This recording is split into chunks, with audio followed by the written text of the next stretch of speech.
What is going on, DMG Clan? Yes, that is RPCS3. Rock Nix has come to the Odin 2 this morning, and well, it's this morning my time at least, and I don't know why my face is yellow. I think I must have put a filter on it or something, and that is kind of why I was taking some time, because I was messing around with this, plus I had to go have a shower and make sure that I was looking all pretty.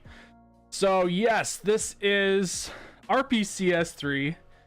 I'm trying to set it up. I'm using a mouse and keyboard right now because it's a lot easier to do this. So I'm going to add some games.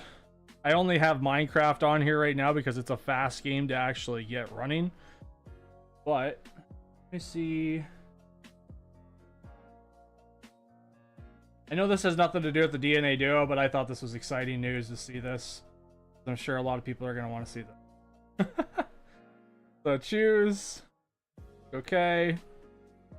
And yes, today we are going to talk about the DNA Duo and some other stuff. I'm going to tell you that right now. There is some other things that need to be talked about today. And I will be talking to you about it. So, did I actually not transfer that all the way over? I'm not sure. Well, we're going to see if we can actually load into this. I'm going to double click on this and see if that'll work. But welcome. About the Retroid Pocket 4 Pro. What about the Retroid Pocket 4 Pro? I'm curious. What about the Retroid Pocket 4 Pro? What are we talking about?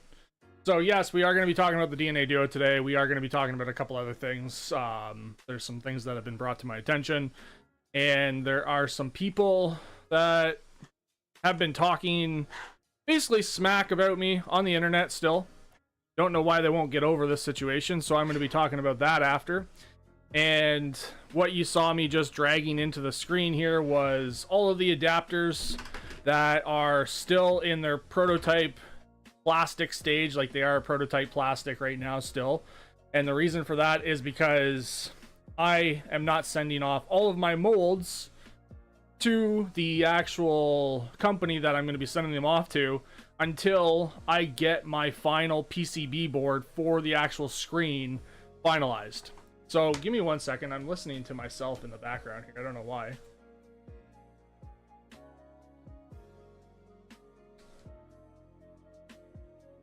Can hear myself talking. That's why I'm So yes, I'm not sending anything off because I have to send them my schematics for the PCB board that's inside this, so that the actual power and the controller board will be on the side instead of right now the power button's on the bottom. This is a completely custom PCB board that I ended up asking them to design basically, and it's going to be a little bit different. Now, they ended up sending me a confirmation video on the 26th, I think it was, like 2 days ago or 3 days ago.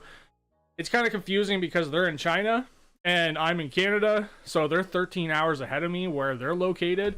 So I am up at nighttime sometimes talking to this company throughout the night, spending a lot of time at nighttime doing this, and yes, I have been working my butt off for this thing to be produced as soon as possible, which is going to be my next thing. I'm telling you right now with my face on the screen so you guys can see me. You guys can see my face. I know it's yellow. I don't know why. I am doing everything I can to get this produced and out to you guys as soon as possible. I have changed the screen to the OLED model that you see here. This is OLED. It used to be LCD. Because of many reasons. I made this decision in December. I sent you guys all emails. I sent everybody in the YouTube messages. I've updated Indiegogo saying this. If you didn't check your email, check your spam mail. You know you have a spam mail, right? I'm gonna let you guys know that. Why I'm emphasizing this with big, emphasis is because I have been updating everybody almost weekly for the last couple of months, especially on Discord and especially on emails, especially on my website. My website now tells you guys that I'm hoping that everything will be done by the end of March or middle of March, if not sooner. But I can't guarantee anything right now. I'm not stressing myself out to push this any faster because I specifically said to everybody when I ran my Indiegogo campaign, that if my Indiegogo campaign didn't reach the threshold that I wanted that to reach, this would delay a lot of stuff. We only reached about half, not even half, of the threshold for the actual final product on Indiegogo. So I did what I thought was the best option, which was to set up my website. I spent a couple days setting up my website, and then I made it live and ran pre-orders. Pre-orders, I'm going to let you know now, we have exceeded our threshold, which is great. Plus the money that has come from Indiegogo. I appreciate everybody that has backed the Indiegogo campaign to make this possible. And again, on my pre-orders, we have basically exceeded everything that we need for this to be produced, for this to be mass produced. The thing about the mass production thing is that I said to you guys, yes, I'm gonna have to fork out some money for this, which is fine. I don't need you guys to worry about that. I have pre-orders, I have the Indiegogo, I have money in my bank, and I am going to be sending that money off when I get the actual final confirmation of this board right here on the ground or on the table to be finalized and done. Meaning that it has to be the way that I want it to be designed fully. It needs to work for all of the devices that I have going to be showing you today. I'm going to be showing you a bunch of devices that I have, like the Retroid Pocket 5, for example. This is the one that I recently put on the website, and some people in the Retroid community bashed me all to heck because they're like, oh, that thing's so big and whatever. Like, yeah, I made it known that it's big. It's big compared to the Retroid Pocket 5. Is it heavy? It's not heavy whatsoever. It feels great in my hands. I'll talk about all that in a minute. I want to get the politics out of the way and let you guys know about the political stuff, because I was up at 1 o'clock in the morning last night just because I was just up, and I was Googling the DNA Duo because I have lost some sleep over the DNA Duo. And I saw a Reddit post. I saw a Reddit post of somebody posting about the DNA Duo on the Retroid Pocket 5 being available, even though I've had 3 pre-orders so far for that thing, by the way, which is awesome. I'm glad to see people are actually noticing it. It's an awesome freaking device to pair it with, by the way. Not heavy at all. It is bigger. It's a bigger screen on top, of course, but anyways. And the post went like completely left field because people started talking about something that happened last year that I basically fixed, and then I even actually removed the thing. And I also removed the actual application completely. I am going to talk about that too later. Now, again, I have been working my butt off for this to be produced. I also saw another Reddit post that came along because, like I said, I was just literally just searching the DNA Duo on Google, and then Reddit posts were showing up, and a whole bunch of other stuff were showing up about the DNA Duo, which is awesome. Like, did you guys know that UFD Tech actually shared something about it? And so is Mr. Sugiano, and also what's the one guy's channel, Fear the Deck or something? He does a lot of stuff about the deck, the Steam Deck. And basically, yeah, I am letting you guys know everything that is going on. And the thing is, I have designed this screen multiple different ways to be what it is now because I wanted it to be perfect. I don't know what's going on back here. Oh, Minecraft is running in the background, by the way. I don't know if you guys can hear that. I'm gonna actually stop that because I don't know what's going on with this. I haven't messed around with Rock Nix except for on the Retroid. But yeah, so basically, let's see. I think I have to restart. I'm going to try to restart that and see if the game will show up. Basically, I have been working on this every day. No, it's not a scam. People that are saying, oh, this guy's a scam, this guy is scamming us, blah, blah, blah. I have to jump through hoops to actually get Shopify to actually get approved for me to actually sell on Shopify. Shopify has my banking information. Shopify has my address. Shopify can shut me down at any moment. I'm not about to screw myself because of a product that I am very passionate about, product that I have been working my butt off for. I almost said the other word there. My butt off for the last year. to get to you guys, because I think it's a cool accessory, not just for dual screen gaming, but for other ideas, which I'm going to be sharing today. And that is one big thing that some people don't even think about. Some people are like, oh, just buy the original 3DS. It's not the point. The point is that this is for emulation, for one. This is for other purposes other than emulation. This is also for purposes of attaching to the side of your monitor on your laptop, on your TV, or your actual monitor on your desk. For other reasons, I even made a pitch to my bank person that basically set up my business banking, and I said, oh, you could use it on the side of your display as basically a little window for calculator, because bankers do use calculators. They don't just come up with numbers off the top of their head, have a little calculator on the side of their display for whatever reason. And he kind of liked that idea, and he didn't buy one yet. Maybe he will when it's actually released. I don't know if he's able to. I'm not sure how that works. But also for a little chat window on the side of your monitor, for example. So you have your little chat window. I don't have it running right now because this is the only one I have. I have the LCD model, but I am not running that right now because I've kind of just pushed the LCD model aside. I have basically 5 LCD displays just sitting in my drawer right now. I've also bought different things to actually get this going. Like there's a whole bunch of stuff I've been doing. I've been doing so much for this to actually be produced and out to you guys that it kind of baffled me when there was a whole bunch of people that were like back talking me on Reddit and stuff. And I know Reddit is a bunch of trolls, I'm going to tell you that much, and that's why I say just get the heck off of Reddit. I don't even have a Reddit account. I just basically saw the Reddit post, because you can still see Reddit when you go on Reddit, even if you don't have an account, right? So that all aside, I need to drink a sip of coffee for a second. I am just letting you guys know that like, yeah, I am working on this to get it out to you. I know I said that it was going to be hopefully the end of February, but things changed because the debugging process of this is very, very close. They need to actually fix the touchscreen right now to actually make the touchscreen work, and then they need to make the actual board extend out to actually have the actual controller and everything, so that you can change the brightness levels and all that kind of stuff, and the volume and all that kind of stuff, to be on the side of the actual the plastic injection molding and everything. I'm also deciding whether or not to put a glass panel on the front or not, because right now it's an under panel. There's going to be like a plastic bezel on the front screen, and that's how this is designed right now, so that it is basically underneath. Like, this design has changed so much, and yeah, it doesn't look, you know, the prettiest of designs, of course, but like, this is basically the design that I came up with out of the millions of designs. I'm looking on the camera on my monitor, by the way, and this is what it's turned out to be so far. And basically the screen is adhered with double-sided this is double-sided screen tape that I know about, that I've been using for a lot of years for like cell phone repair and all that kind of stuff. And that's what that is adhered with right now on top of the actual display. And it's solid, like it's very solid in there and stuff. And it's like, it's great. Like, I love this thing. Like, I love it the way it is right now, but obviously it's not going to be 3D printed, because 3D printed looks like crap to me. It's for prototyping, right? And I've mentioned that multiple times as well. Like, it's not like 3D printing looks entirely like crap, but it's more for like a DIY project.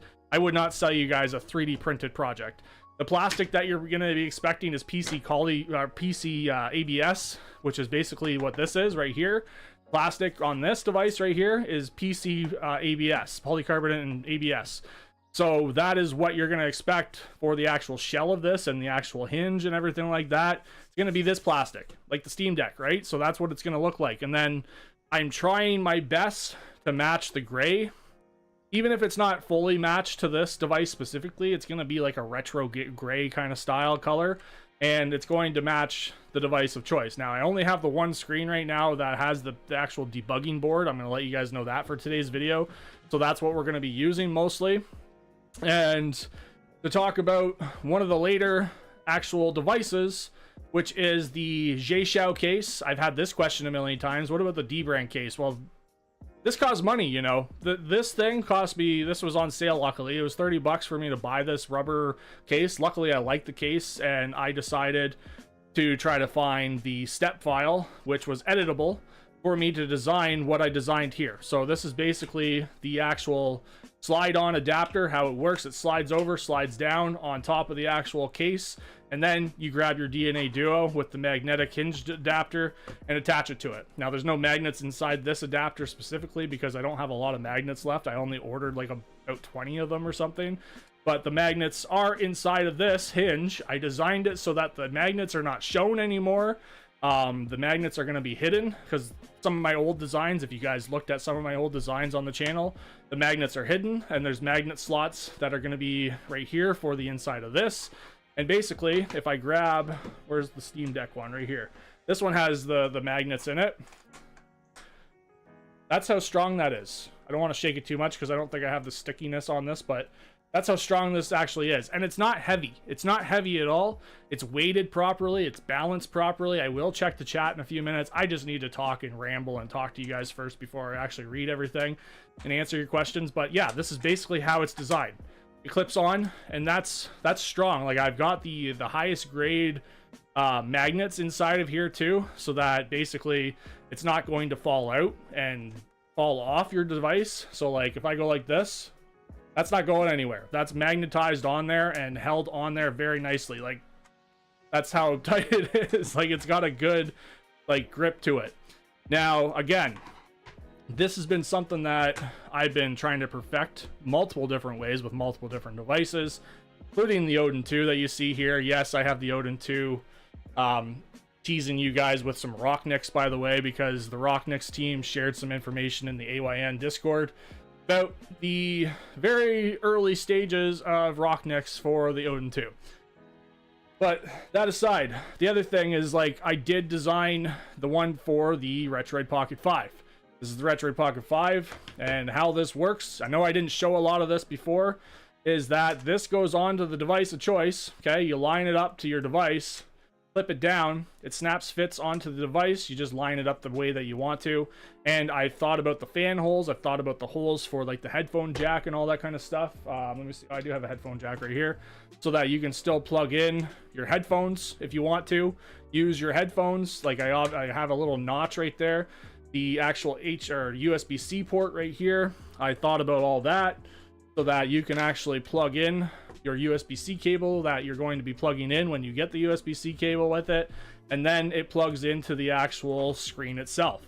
Now, the USB-C cable is going to be longer than this one, and these are also custom made. I have a supplier that's going to be custom making me a longer version of this, and I'm going back and forth between the FPC cable that you see here and another version of it, which is just a regular coil cable. Where is my coil cables? I have a whole bunch of coil cables. But basically just a generic USB-C cable. I didn't actually put that on the desk. I don't know where I put it. But I have my other cables and stuff like that. But I like this cable because it's more flush. And I was having issues, but I think it wasn't the actual issues with the cable. I thought it was the cable, but I think it's the devices. Like the Ambernic RG556 has a lot of problems when you connect the DNA Duo to it. Whether it's the OLED or the LCD model, it was just, I think the other people have confirmed this too, but there was issues with it. Whereas when I connect the Odin 2, for example, the Odin 2 seems to work every time. Now I have to use an extender for this right now, which is just like two USB-C cables that are flat USB-C cables.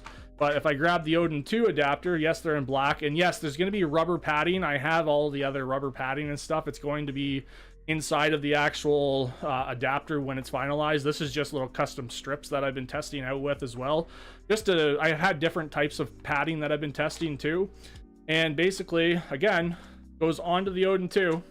I've thought about all the holes. Now, the Odin 2 one, the hole for the USB or the auxiliary is a little bit smaller than, see how it kind of goes in. It just depends on the headphone jack.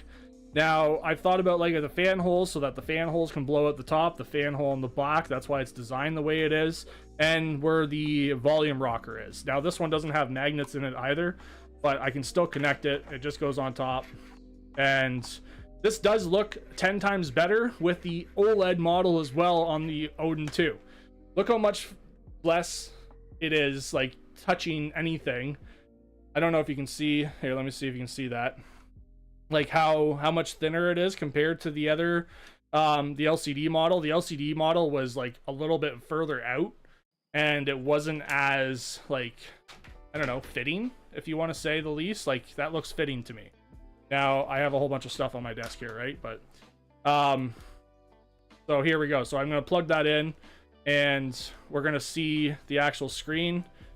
And I'm trying to hide that company because that's the main company's they use their own software at the time for this to actually work and everything. Oh, is this even on? Yeah, it is on. Hold on a second. Oh, the DNA Duo is not on. I have the power off, I think.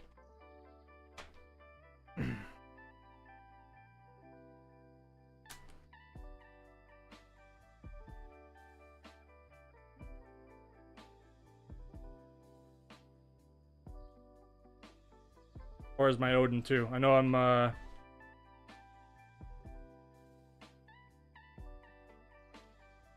think I was messing around with my Odin 2 last night too, because it's stuck on the blue lights right now. I don't know what's going on. Hold on a second. Yeah, basically I've been, just like I said, I've been working on this, and I also, like I said, I saw people in there was this one guy, he's commenting on multiple different Reddit posts asking, oh, have anybody seen this ship out yet, blah blah blah. Like, you gotta be patient with me right now. Like, I am working on this every freaking day. I have been working on multiple different adapters and stuff like that. So what's with my cam? I don't know. Don't ask. I have no idea what's with my cam. I can try to see if I can fix this right now. I mentioned this at the beginning. So it's gonna be real. I've been following you for updates since I backed this in the original campaign. I'm sorry that there's negative feedback, but that comes with being a human. No need to feel flames. And it's not even negative feedback. So it's I don't care about people that are like, hey, just buy the original, or hey, it looks like crap. Like, yeah, okay, whatever. It's not for you. I get it. Not everything's gonna be for you. I understand that. It's more of people that are bashing me about something else and trying to belittle me and basically come like bring up old things that have happened in the past about a actual program that I developed for Android. I developed a program last year for other people to actually benefit from, not for me to benefit from. It was more for me to help people, because I shared a lot of stuff about emulation in the community on my YouTube channel, and this program was called EmuDroid, and I developed this. Oh, there we go. Figured it out. Color saturation was on for some reason. So I developed this tool with 3 emulators. I also put in a version of Emulation Station, the very first, like, old version of Emulation Station. This was when Emulation Station first came out. In it, and then I released it. Nobody ended up downloading it at that point, by the way. And I'm going to talk about this right now because this has been on my chest for the entire year. I took out the emulator, or the Emulation Station, whatever, the application, not even like 20 minutes after people in the Discord of Emulation Station were sitting there basically bashing me and telling me to get it off there. He's going to want it off there, get it out of there, blah, blah, blah. I was like, okay, fine. Like, I just went and took it out of the app and everything, updated the download link, and I put in Daijisho instead. And the whole purpose of this application that I developed was that it would have all of the emulators that are free, that are old, outdated emulators, by the way, that you could install all in one place, so that you could just basically have them all. And the reason why I came up with that idea was because of the Retroid. Retroid has this inside of their actual devices when you set up your device from the beginning, with old, outdated emulators. And my idea as a businessman, because I am a businessman, I have sold a whole bunch of stuff in the past. I am going to tell you my idea right now. My idea was that I was going to put outdated emulators in there as well. My idea was that I did do that. And because there's going to be obviously updates to fix these emulators and fix these front ends like the emulation station, was that I would never update them, but I would direct people to where you could go and support the developers by paying for their Patreon, but support them. Patreon's not a platform to buy and sell things, by the way. It's a platform to get support. That's what it is. It's not somewhere that I'm going to sell a product unless you use a subscription service. I think they have a subscription service kind of thing, and I've explained this before in the past, but I'm not going to get right into it. And that it is something that I thought was a cool idea for the emulation community, and then people just backstab me. I helped a lot of people in the AYN and Retroid groups for emulation over the time of a couple years, and then people backstabbed me. They ended up basically, they're sitting there on the internet saying that I doubled back on everything, blah, blah, blah. No, I didn't. And yeah, I did put it behind Patreon. And the reason why I put it behind Patreon, because it was a 700 megabyte download file. If I put that MU Droid for free over my own personal database, I would have been having to pay for it. If 1,000 people downloaded that, I would have been out a lot of money, because Google Play or Google Drive would not allow me to actually put an APK file up there. I had to use my own Firebase database, which costs money per download over a course of time. And I would have to buy basically the application to work for you guys. Yes, I could have used like Mega Drive, but do you really want to jump through hoops and ads and all that kind of stuff to actually get that to, you know, download? No. And again, I decided the other day that I would remove it completely from anybody. There's probably a version of it out there. Here it is right here. Probably a version of it out there somewhere, but basically you would select your actual, yeah, the touch doesn't work on this. You would select your console that you want to install, and then basically click install, and then it would just pop up with the application, which is behind the scenes. People are sitting there still talking about this stupidity. I did the right thing by removing the emulation station. I did the right thing by getting it off the actual Patreon. It's not on Patreon anymore now, as of the other day. And I just won't mention it anymore. I removed my videos about it. I don't care, you know. Sorry. I'm just going to do things for myself now and not share anything about MU Droid whatsoever, because again, I thought it was a cool idea at the time, and people were ignorant and rude about the whole situation. But I'm not going to talk about that much anymore, because I wanted to get that off my chest. Yeah, maybe I was wrong about putting emulation station in there before actually talking to the developer, which I understand. I get it, whatever. But it wasn't for me to benefit and make money off of. That developer's doing just fine with their $10,000 a month off Patreon for their supports, or more. I don't know how much they make anymore. I don't follow them. I don't care about them. I don't want to have toxicity in my life. I have my own crap going on, and I am also trying to produce a product for everybody to enjoy emulation, whether it's 3DS, DS, or Wii U emulation, or to use it as your main display. Maybe you want to upgrade your your LCD Odin 2. Instead of buying another $600 Odin 2 portal, you can use the OLED model that you see here, right? That's another thing you can do with it, instead of actually having to buy something else. And with the 8,000 milliamp battery that's inside of the Odin 2, then you will enjoy playing on the low power consuming OLED model that you see here on the screen. And yes, people keep asking me, are we gonna get one for the AYN portal? Be patient. Still haven't had mine shipped yet. I got mine off of their Indiegogo as well. So be patient about that, because yeah, I hope that it comes very soon. However, I also need to make sure that the portal version, the AYN Odin 2 portal, is actually compatible with DS, 3DS, and that's it. Wii U doesn't work yet. But I need to make sure it's compatible with those, because if it's not compatible, I am just not going to bother supporting AYN anymore. And that's because they also have put a bad taste in my mouth, even though I backed them. I supported them with all of their devices, but their customer service is completely nonsense. I'm going to tell you guys that now. I have emailed them. Some of you guys have emailed them for me to basically update their firmware, and that's because right now, this Odin 2 right now is on an old firmware still. I have mentioned this multiple times. I have told you guys this multiple times, that you need to go back to this firmware to actually be able to play Citra MMJ, and you need to use it to play Drastic. For now, they have said something about, oh, we're going to update the firmware at the end of March of 2025. I hope they do, because I will call them out if they don't.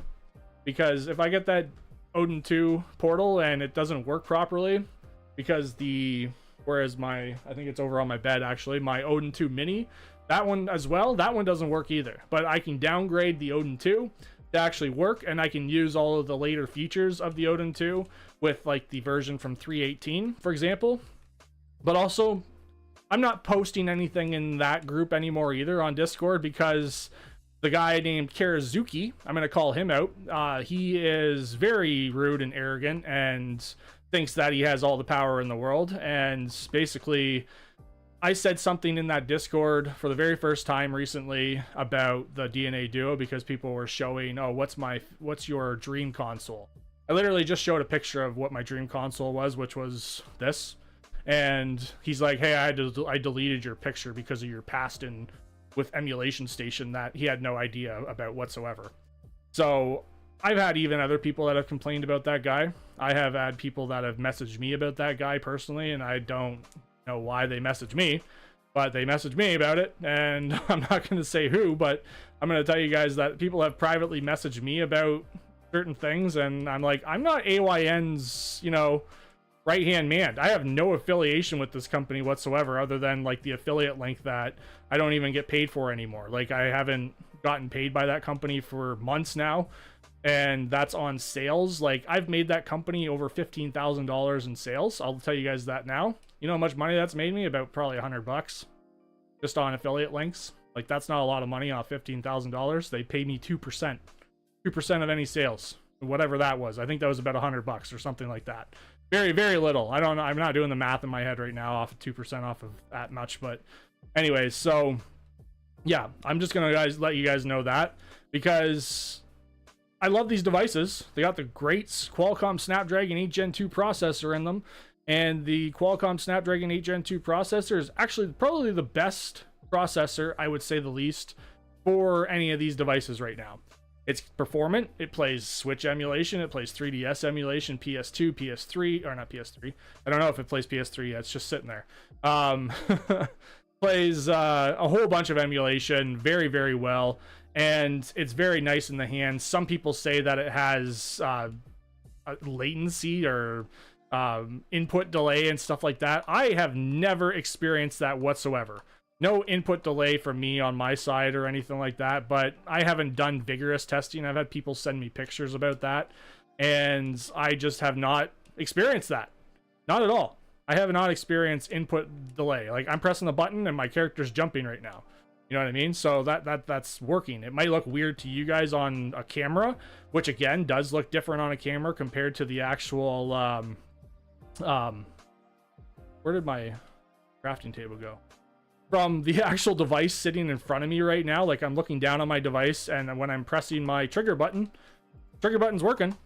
And maybe it's a matter of people having sensitivity issues to the LCD. Maybe that's because of the LCD. Like, this is the OLED panel on the top right now.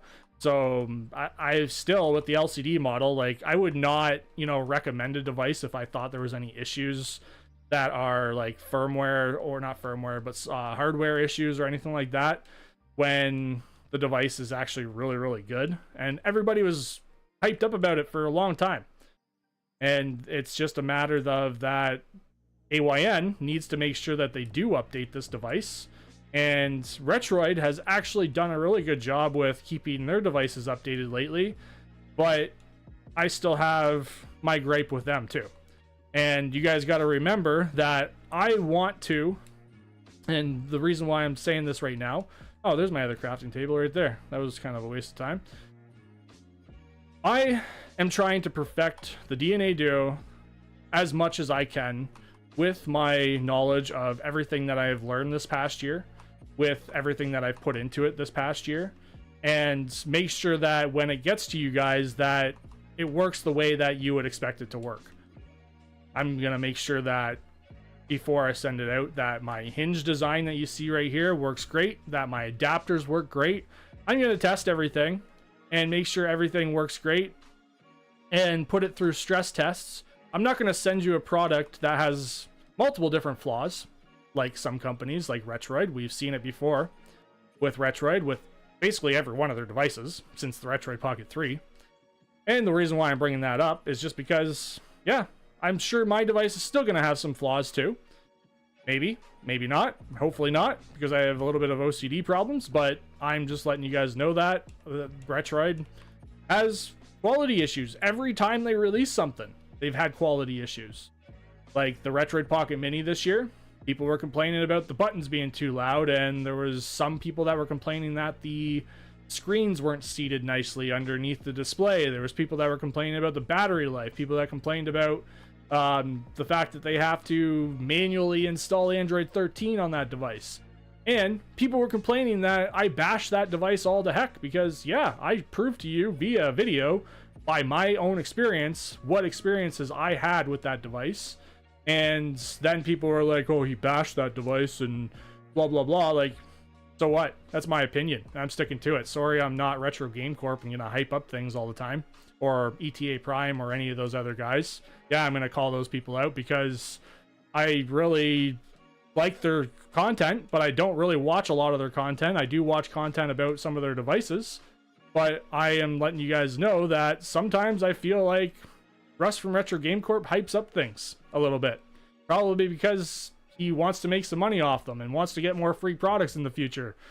I'm not gonna say that a device is good enough for you guys to go buy if I personally don't think it's good.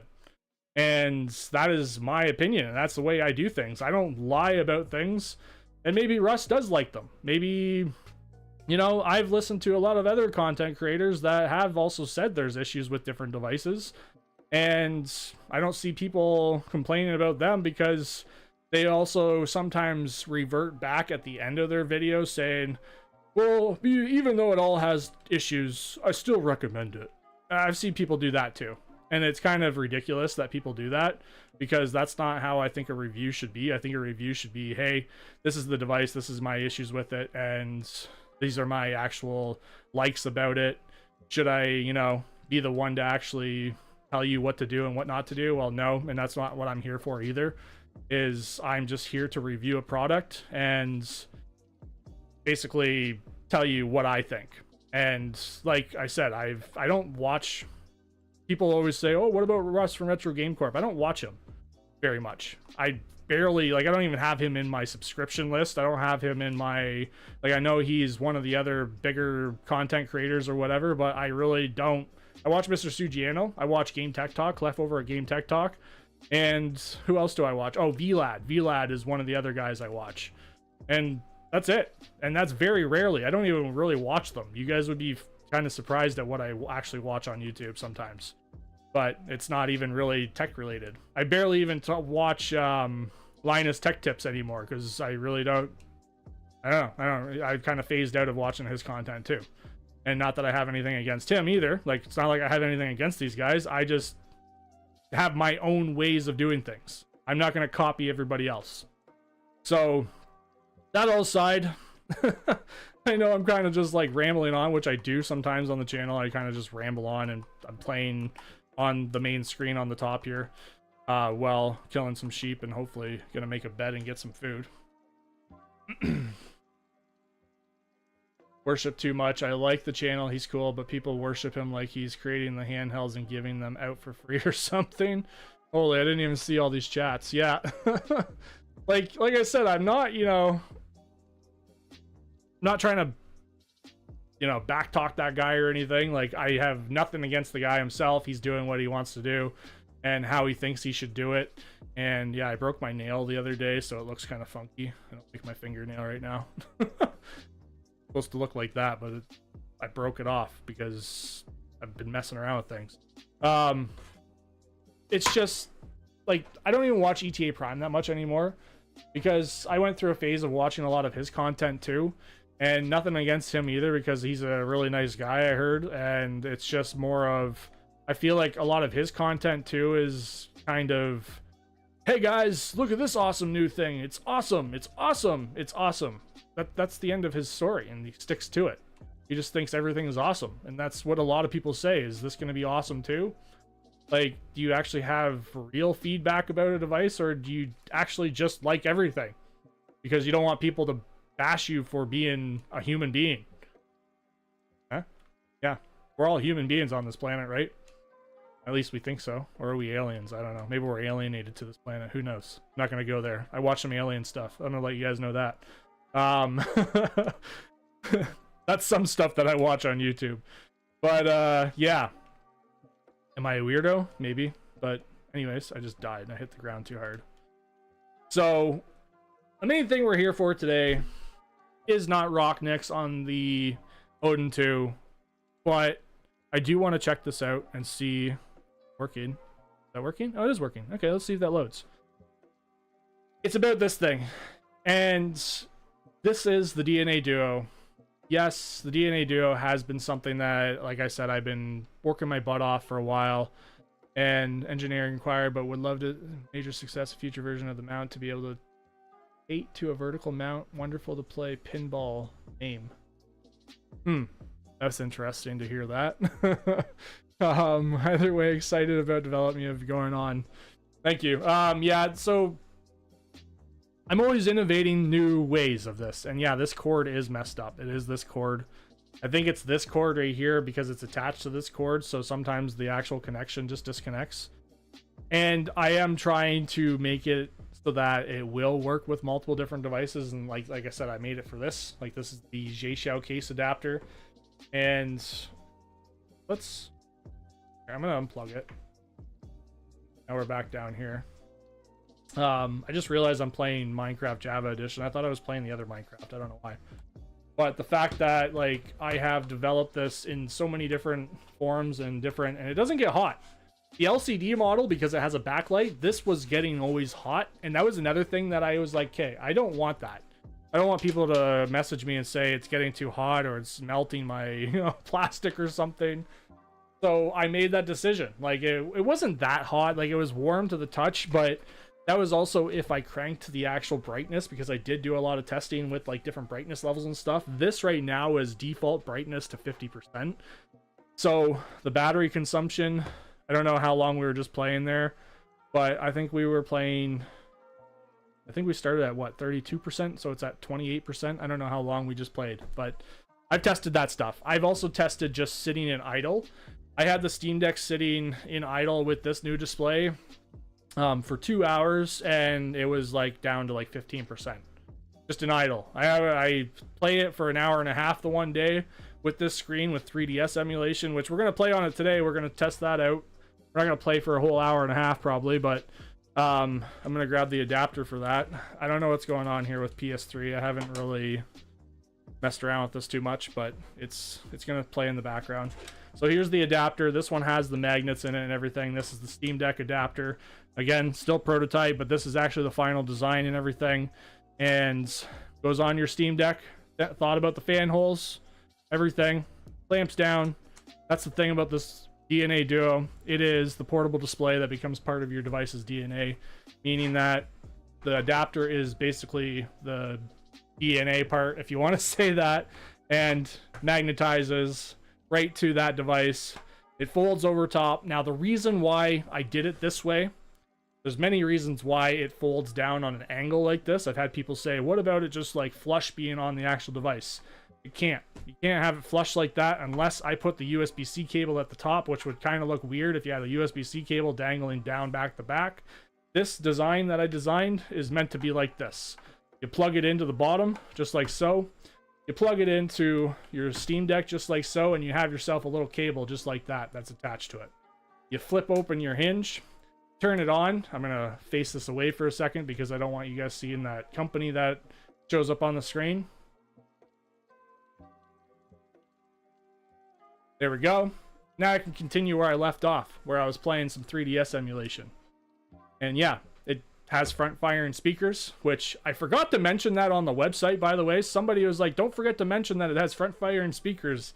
So I added that to the website recently, And yeah, it has front firing speakers, but there's no speakers in this model right now because this is the debugging model still. And I could have soldered a headphone jack onto this PCB board, but I didn't want to try that just because, or not a headphone jack, an aux, basically a connector for the aux.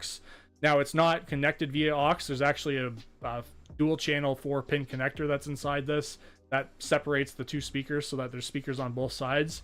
And I was going back and forth about the speakers being front facing or down facing, because technically down facing, it could have bounced down like this and then bounced up at you. And that's the thing about your TV. Like, your TV has backfiring speakers because it's bouncing that sound off the walls and bouncing it towards you outside of the walls. And I've watched a whole bunch of different things about how TVs are made and how monitors are made and all that kind of stuff, and basically self-taught myself a whole bunch of this stuff, right? So I'm not sure. I probably have to set up settings with this. I don't even know what's going on over here. But yeah, so here's the Steam Deck version. I am playing from the beginning again because I actually reset this Steam Deck when I was doing the giveaway for the Steam Deck recently. And the other question that I get a lot of is that it kind of seems like there's too much stress on the cable. Oh, on the are you talking about the Odin 2 one? Because right now, like, that's the cable on the back, and it folds over like that. But this cable is not going to be the finalized cable. It's going to be a little bit longer, and it's also going to have an angle piece on both sides. So it's going to have an angle adapter that looks like this, where it's like a right angle adapter, so it angles down like this. And then you can add, so this USB-C port right here, this is for charging, so you can charge your device. I don't have the charger right now for the adapter. Actually, I might have, hold on a second. I can use these things too. And that's what I'm going to be using, is these right here. These are going to be inside so that you can plug this in and then you can use your original Steam Deck charger. I'm going to grab, where is it? Right here. Is this it? Yeah. So I can plug that in and play while it's charging. Like so. And it's plugged in, it's charging the whole time. So let's go down to this screen.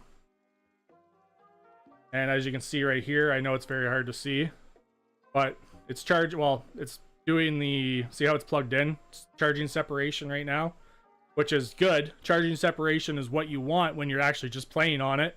You don't want it charging while you're playing on it so that you don't screw up your battery. I'm gonna let you guys know that. Make sure you have charging separation turned on. I think the Steam Deck automatically does that though. I'm not too sure. I don't think I had to set up anything with that, but yeah, so charging separation, and I can just continue playing without having to worry about the battery. So let's do a test here again. So the battery was sitting at 97%, and it should just stay at 97% the whole time, or shouldn't go any higher because it's just basically keeping it plugged in basically.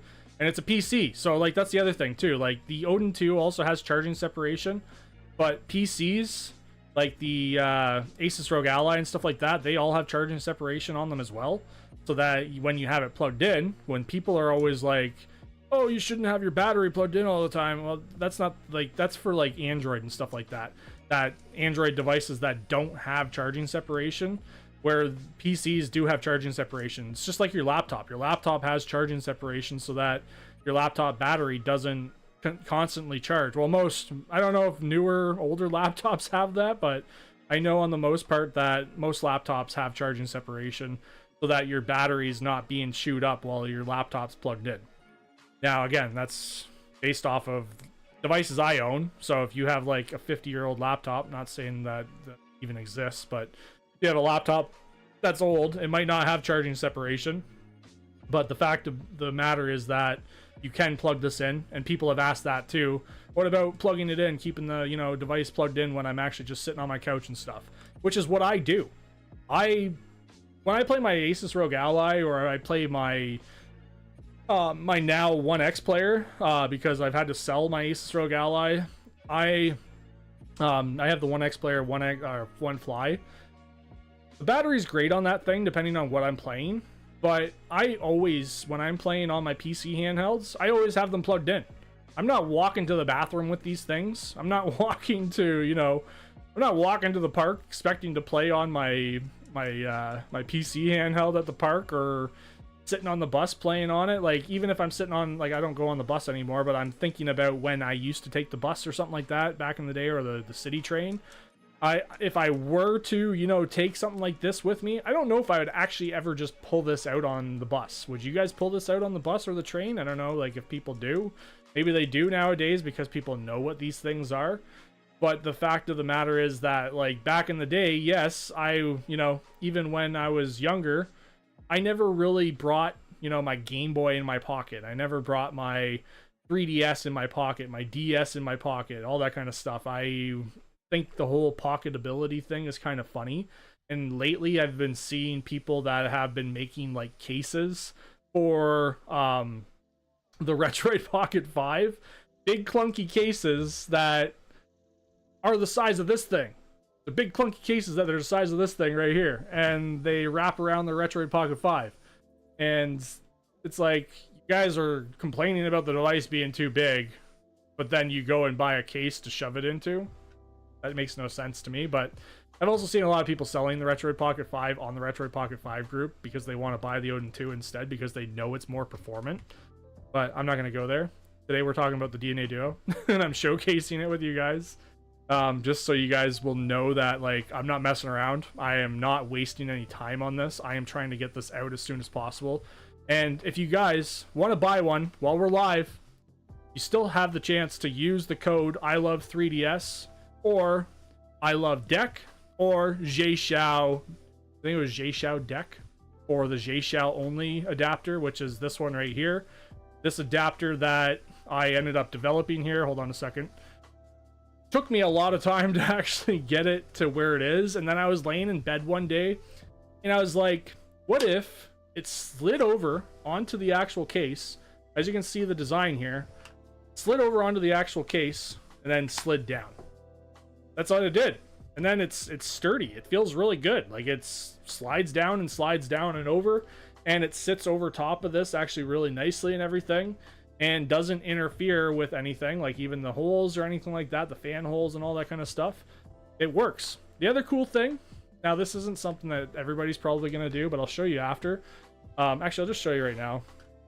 Is if you didn't have the DNA Duo attached to the deck, you could actually keep your device, like, on a stand kind of thing, upside down. That's why I had all the adapters. Like, this is the adapter for the Asus ROG Ally. It was upside down like that because that's how they just sit. But these are all going to be, like, packaged separately in their own packaging. The DNA Duo is going to have its own packaging with my brand on it and everything. And it's going to be freaking awesome. Like, I've said in my Indiegogo campaign, I never, ever developed any product ever in my life. I've sold products. I worked in customer service for over 15 years. I've worked at internet companies, like call centers, doing tech support and also customer service and sales and stuff like that, selling internet packages and all that kind of stuff. Like, I've had lots of experience with dealing with customers. So, like, the other day when somebody said, I know you can't see that, hold on. Somebody said that I was being hostile to them in my comments, saying that I basically was like, I said something, I said, I already answered this question, but you can check out this, blah, blah, blah. And then the guy said, oh, you didn't have to be hostile. I was like, what was hostile about that? All I was saying was that I've already answered this, and you can check it out. I don't know. The internet's funny, and that's the thing. The internet is funny about words written down on paper sometimes, I swear. That's why I try not to say some things sometimes to people on paper, because people take things the wrong way sometimes, and I just don't. I don't know. That's probably why a lot of content creators actually don't answer people. A lot of content creators actually don't even respond. Like, I don't think I've ever seen, very rarely, like, when I was following ETA Prime for a long time, like, I never saw him say anything back to people. I've never saw him, like, heart people's comments. I'm not saying he doesn't, but I never saw any of that stuff. Not saying he doesn't. Like I said, I don't know. Maybe I just missed some of it. But I never saw him, like, actually responding. Maybe it's because he got so popular or something and he just doesn't care. But yeah, the thing is that this product is that it's just something that I do care about. I care about it being out to you. I want you guys to have it tomorrow, you know, but it takes time, and it's something that, because I did change to the OLED model, I want to make sure myself, even though the company is saying, hey, it's been, you know, debugged, it's been updated, the screen is working, or the speakers are working, the volume rocker and all that kind of stuff is working, and the brightness levels are working. I too want to make sure that that's true, because I have sent them my details, I've sent them what I wanted, and I've sent them my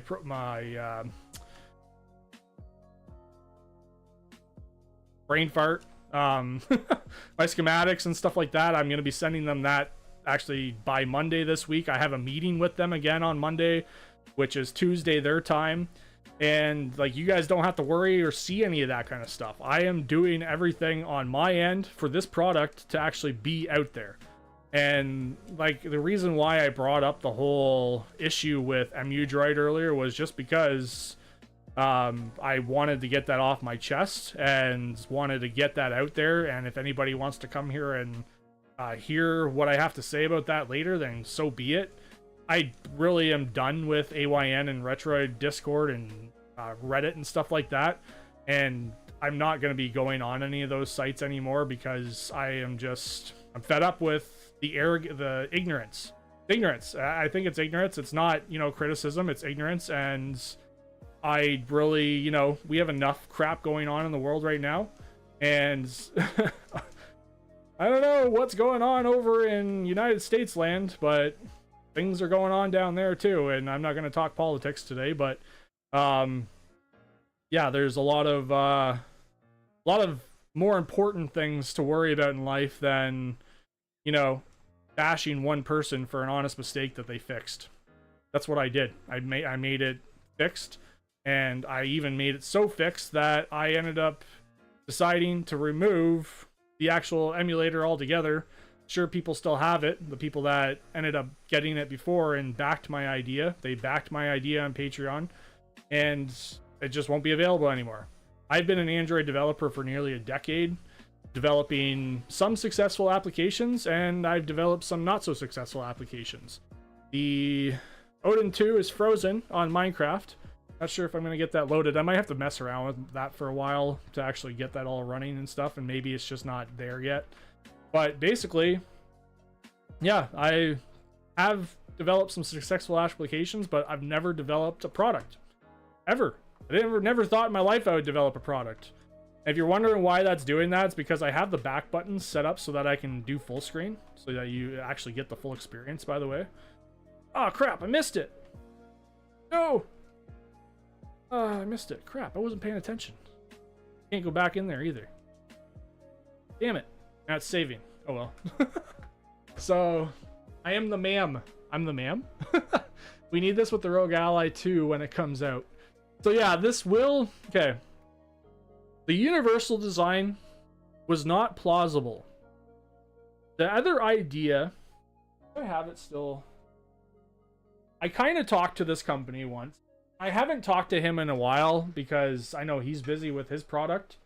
So, this right here, this thing right here, I guess you can probably see it better down on the screen. This is called the Deckmate. Now, my original idea for the Deckmate, and I wanted, like, he was all for my idea and everything. I wanted this to be something that would be cool. Is that, so think about this. If you have the Deckmate, the only thing is that I would need the hardware, or I would need to maybe partner with him or something. I'm going to talk to Siri again about this in the future. And the other thing is that, so this would clamp down. Think about this as, here.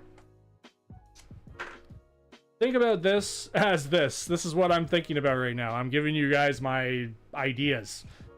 Is that this piece would hinge over top, and then it would slide down over top.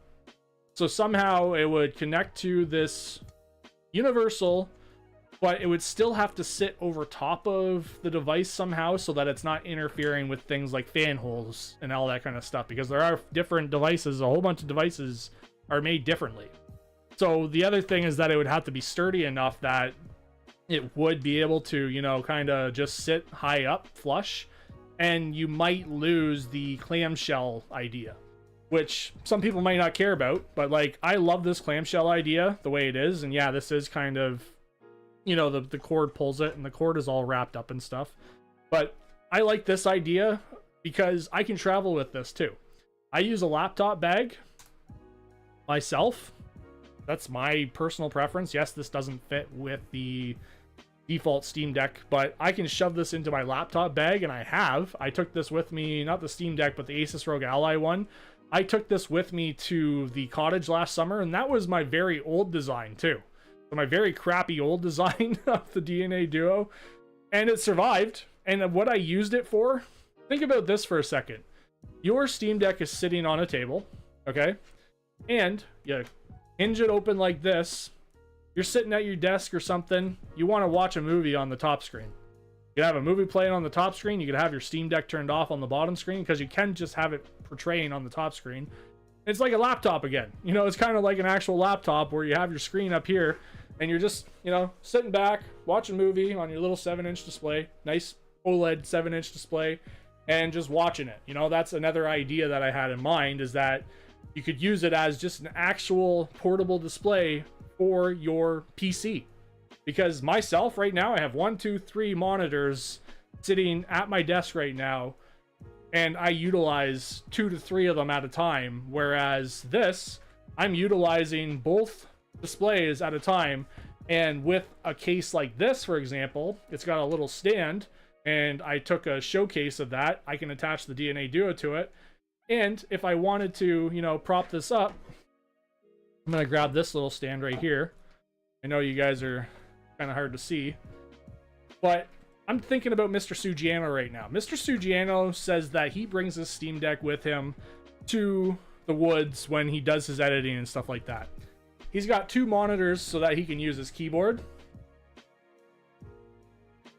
and his mouse to be more productive on the Steam Deck. So I'm sitting here with my mouse and keyboard on my Steam Deck, and I'm editing my video.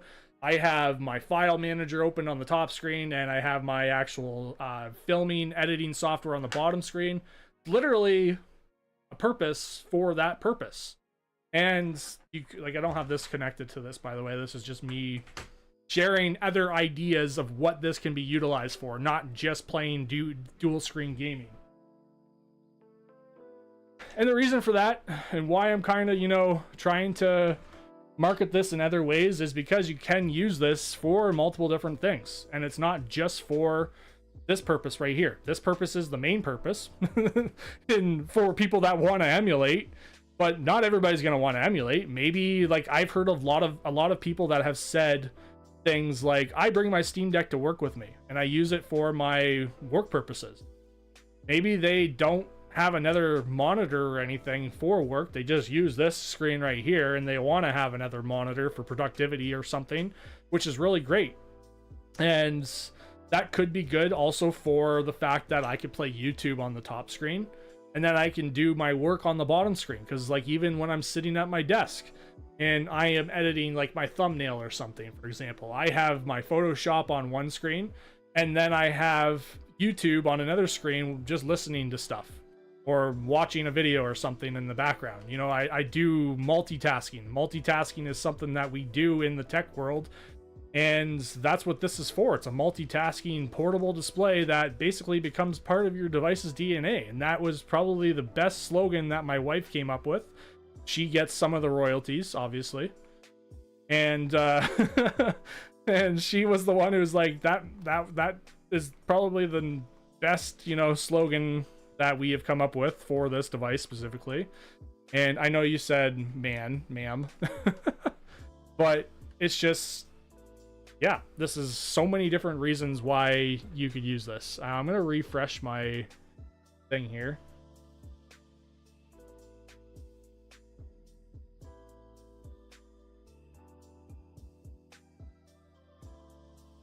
And the whole thing of going back to, like, it should be working with the new, like, other devices. I'm gonna try to make it work with everything as much as possible as I can.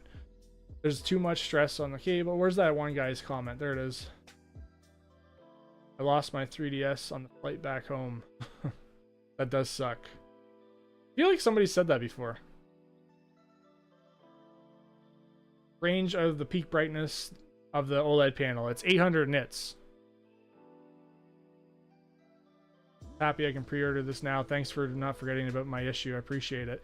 Oh, hey, Alex. I hope you're still in here. So, yes, Alex, I was going to do a post about this because I did fix this. So, Shopify got back to me and finally told me what I did wrong. It was because I selected certain countries, I guess. I don't remember doing that. I thought I just picked certain countries, and I thought it was an issue because of Shopify. I thought Shopify just didn't allow certain countries to actually allow me to ship them. And like, this doesn't have a battery in it or anything like that, so it's not going to be it wasn't a problem. I already did estimates and everything of like averages and stuff. I know I died because I wasn't paying attention, but averages of what shipping costs would be globally, shipping costs in the United States, and shipping costs in the world, which is globally. I already said that, so that I would gather just like an average price. Like, some countries I'm going to be losing money on shipping, some countries I'm paring out, and some countries I make a couple bucks, not much. Like, I have a business Canada Post account, which is going to be used for shipping these products. It's Canada Post, and you're going to get all your tracking, all that kind of stuff as well. This isn't something that, again, that's new to me. Like, I ran an eBay store for a long time too, and it's not something that's new for me to actually, you know, handle packaging items up and sending them all out and figuring out where everything's going. Oh crap, why did I do that? Where everything's going. Hold on a second, let's go right now. Oh, I missed it. Okay, whatever. So I wanted that the feather for the tail. What was I saying? Oh, so yeah, like, that stuff's not all new to me. It's going to be a new learning curve for packaging up over 600 orders.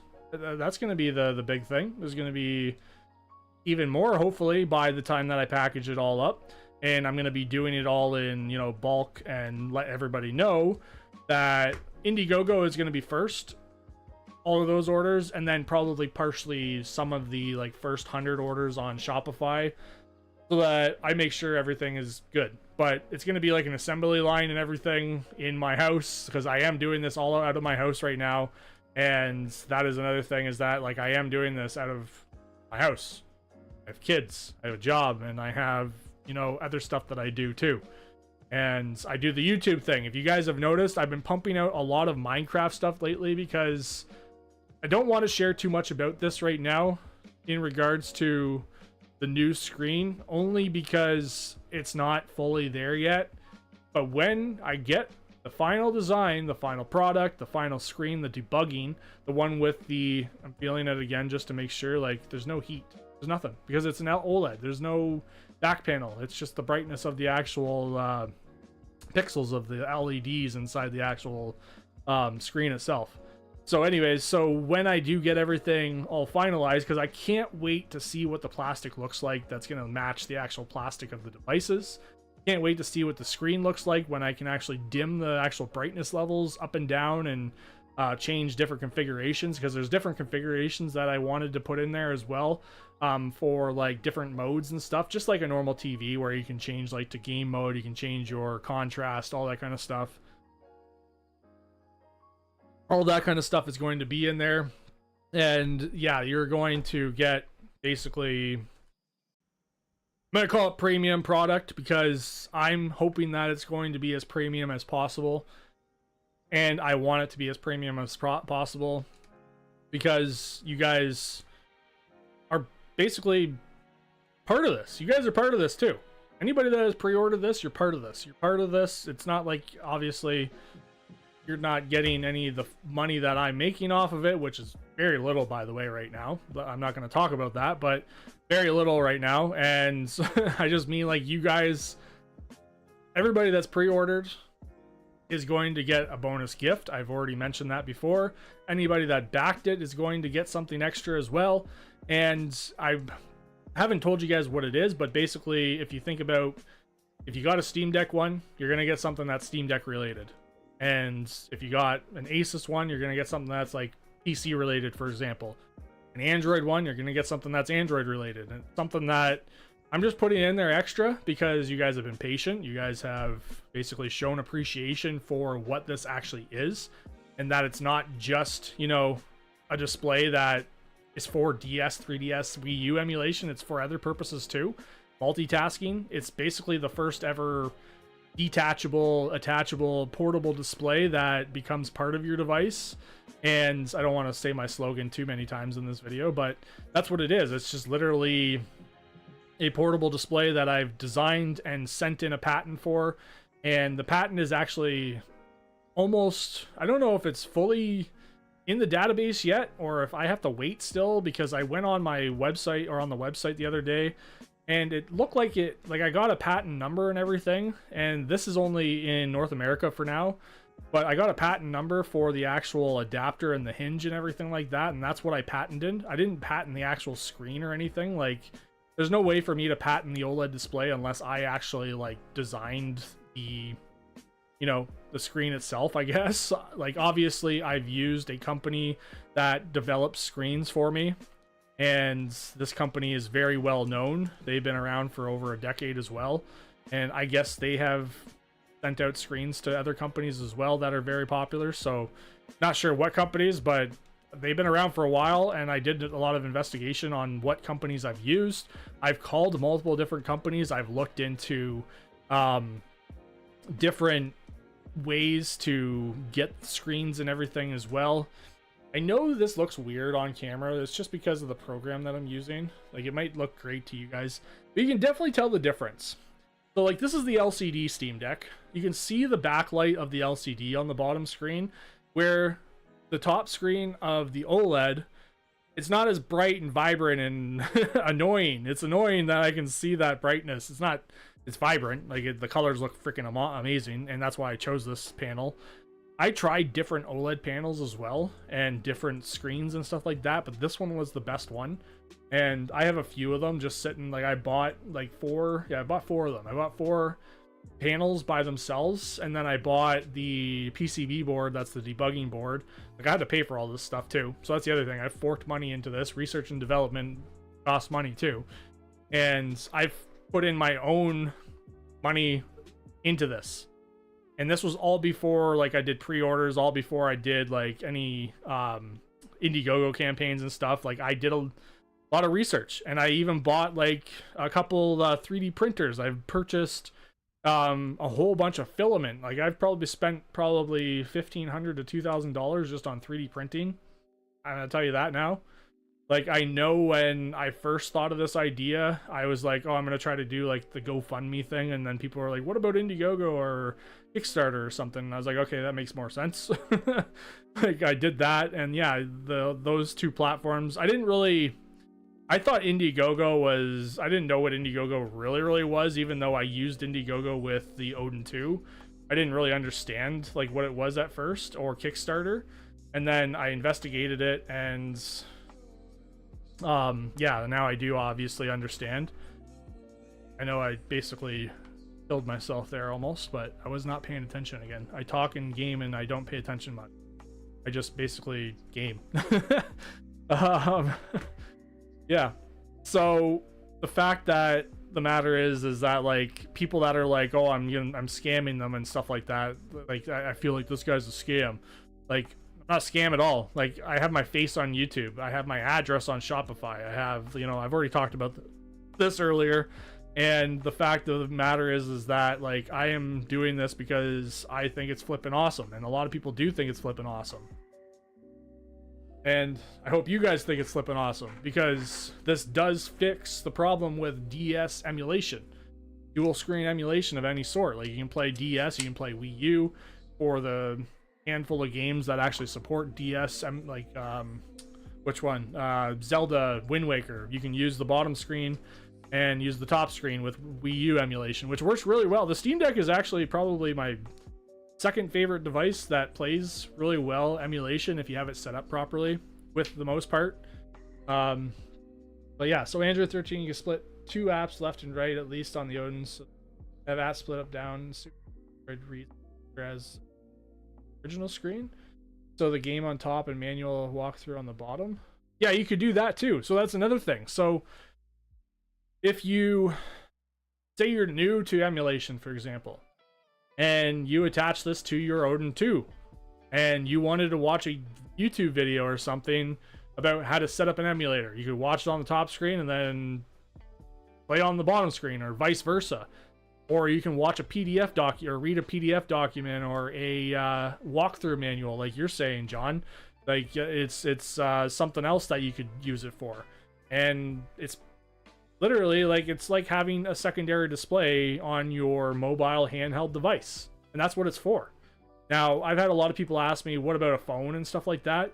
If your phone supports USB-C video, then sure, it's gonna work, but I am not developing 500,000 different phone adapters. I've thought about even like, what if I talk to GameSeer, for example, and partner with them and make it, make it attached to my favorite, Bluetooth controller or something, where the phone is right here. But the other thing about that is that the phone, if you put a phone in here, so got my phone right here, the USB-C is on the bottom, and then I would have to think about other things like, oh, I have to put like a adapter of some sort, and it's just not, logical for this to be a thing, I don't think. But like, you can do it. It's just, having the adapter like that, and then you put your phone in here, hopefully. I don't know if it'll fit with the adapter. It does.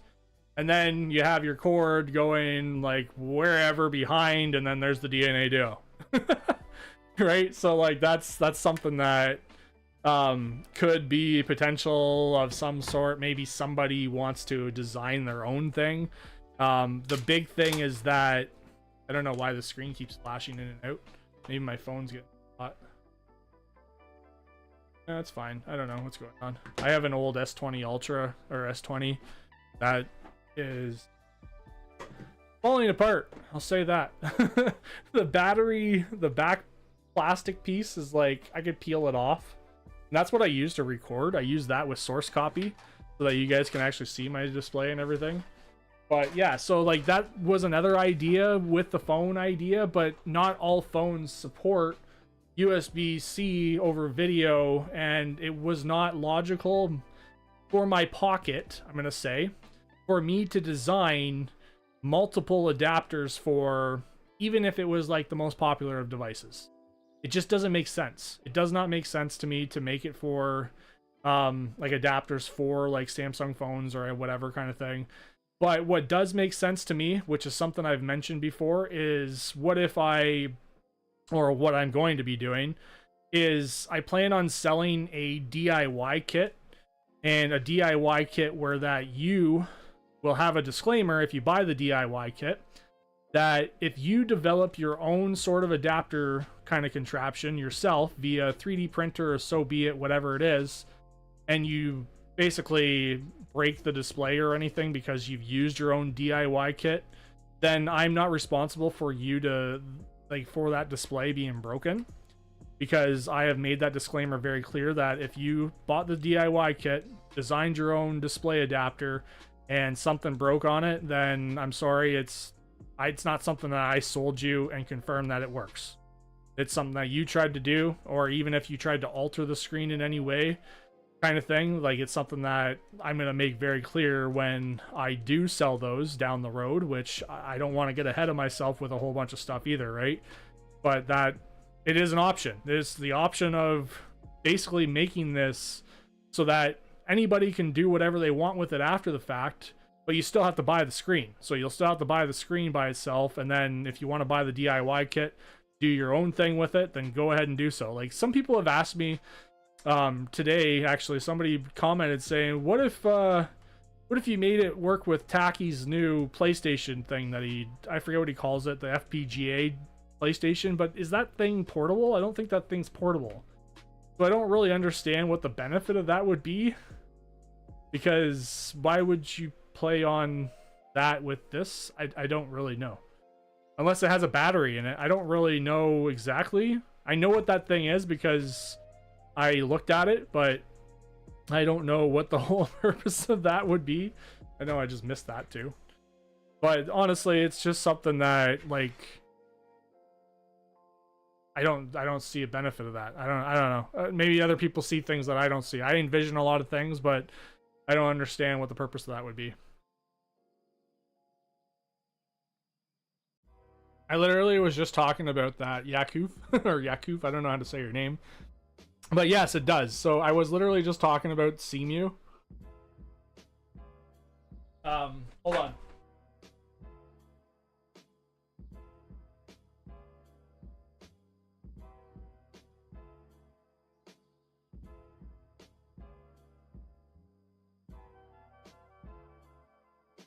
On the other side.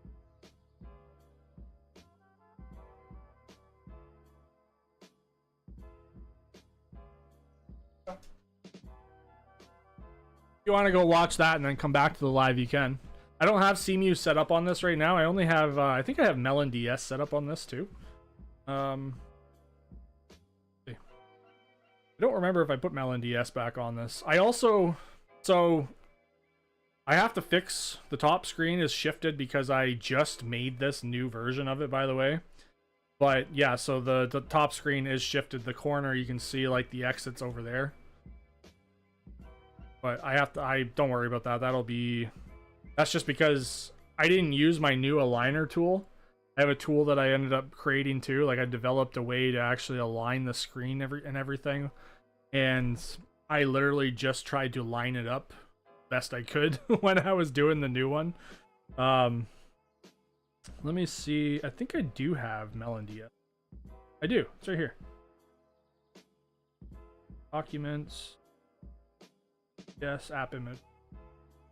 I think I only put one game though on here. I don't remember. Oh no, I have all the games. New. I am just playing Mario just because I love Mario, and so the big thing is, like, this isn't really hard to set up either. So I don't know if I put or set up the buttons on this.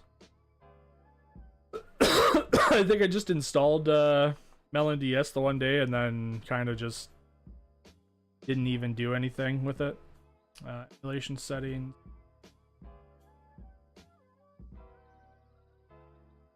Funny, I do videos sometimes for setting up things too, so that I remember how I set them up.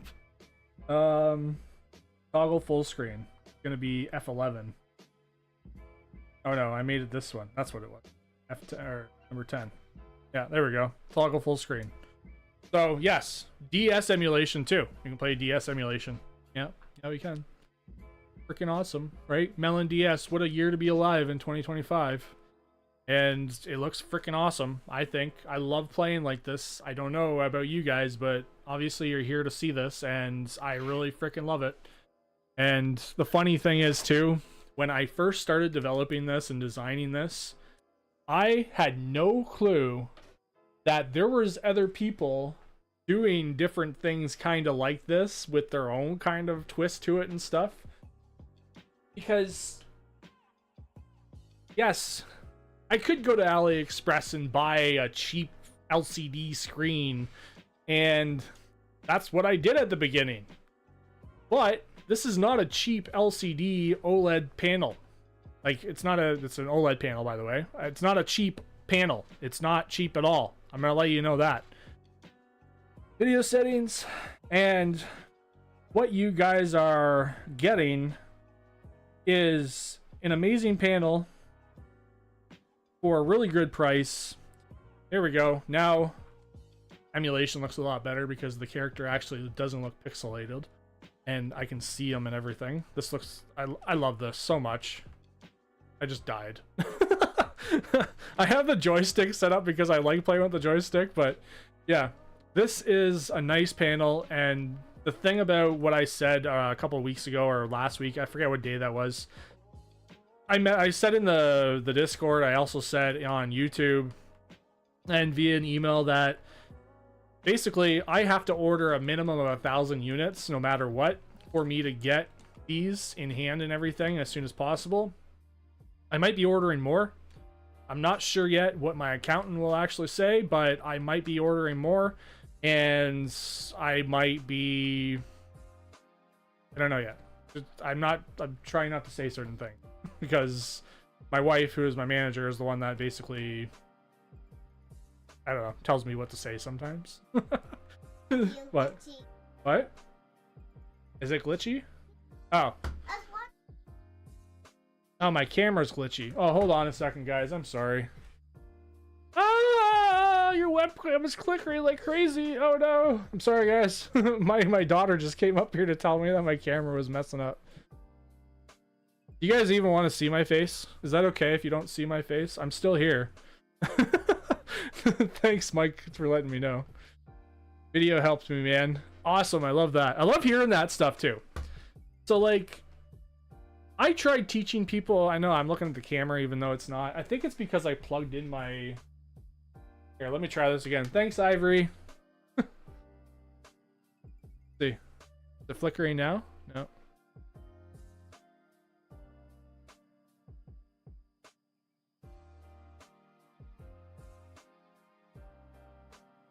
Yeah, the camera's not working again.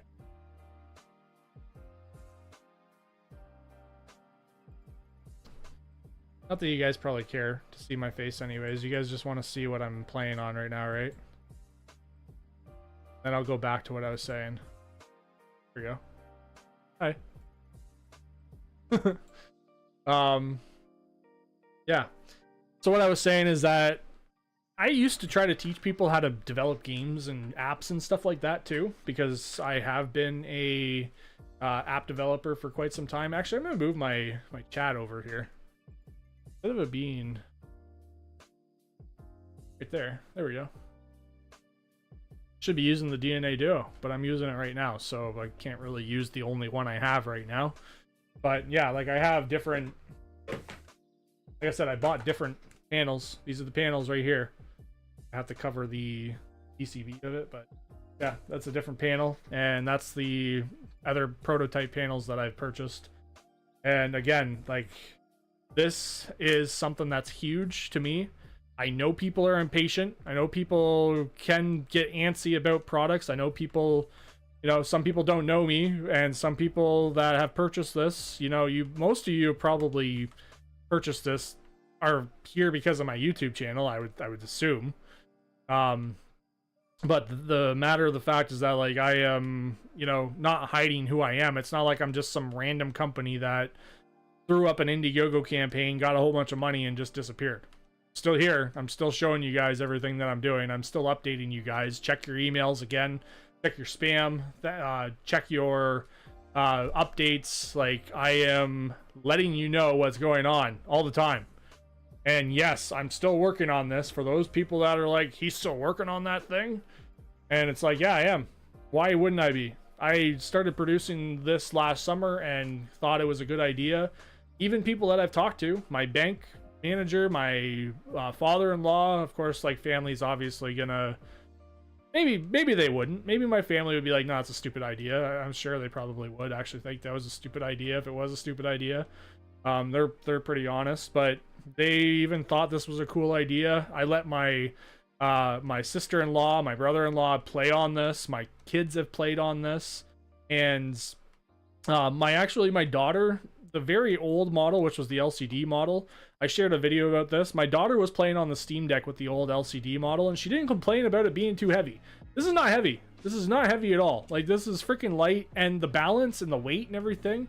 Of course, you guys will be the deciding factor when you get it to let me know, hey, this needs to be changed or something if you think so. I don't know. You shouldn't be, because, like, I would not have produced this if I didn't think it was a good idea. I would not have produced this if I didn't think it was a good idea. I think this is a freaking amazing idea. Like, you're playing DS emulation on better hardware, on a piece of hardware that you love playing on, and you could do other things with it. You could also, I'm going to show you another thing that I'm going to do with it in a few moments here. I don't know if I ended up installing any actual games on my Steam Deck yet or not, but I did have games on here before. But I have an LCD Steam Deck. Think about that for a second. I have an LCD Steam Deck. LCD, I don't like the LCD anymore. I don't want to buy another $900 Steam Deck. I want to keep this one. I want to just play my games on my top screen. You can do that. And yeah, of course, it's not gonna, you know, be as battery efficient if you don't plug it in. But like, do you guys all plug your PC handhelds in when you play them all the time? Like, I had this conversation earlier today, but I always have my PC handheld plugged in when I play on it. Like right now it's plugged in. Like I'm just keeping it plugged in because I just want to show you guys that, like, let me see. Yeah, change the button. Battery's still at 97%. Still 97%. And that's because of charging separation, right? So that's what that is for. That's so that your device will not basically croak.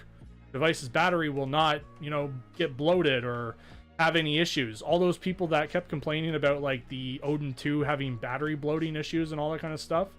There was like a few people that said that. Did you turn on charging separation when you had the thing plugged in? Did you use a good charging cord? Did you like I said, I used to work in tech support, so I think about all this kind of stuff.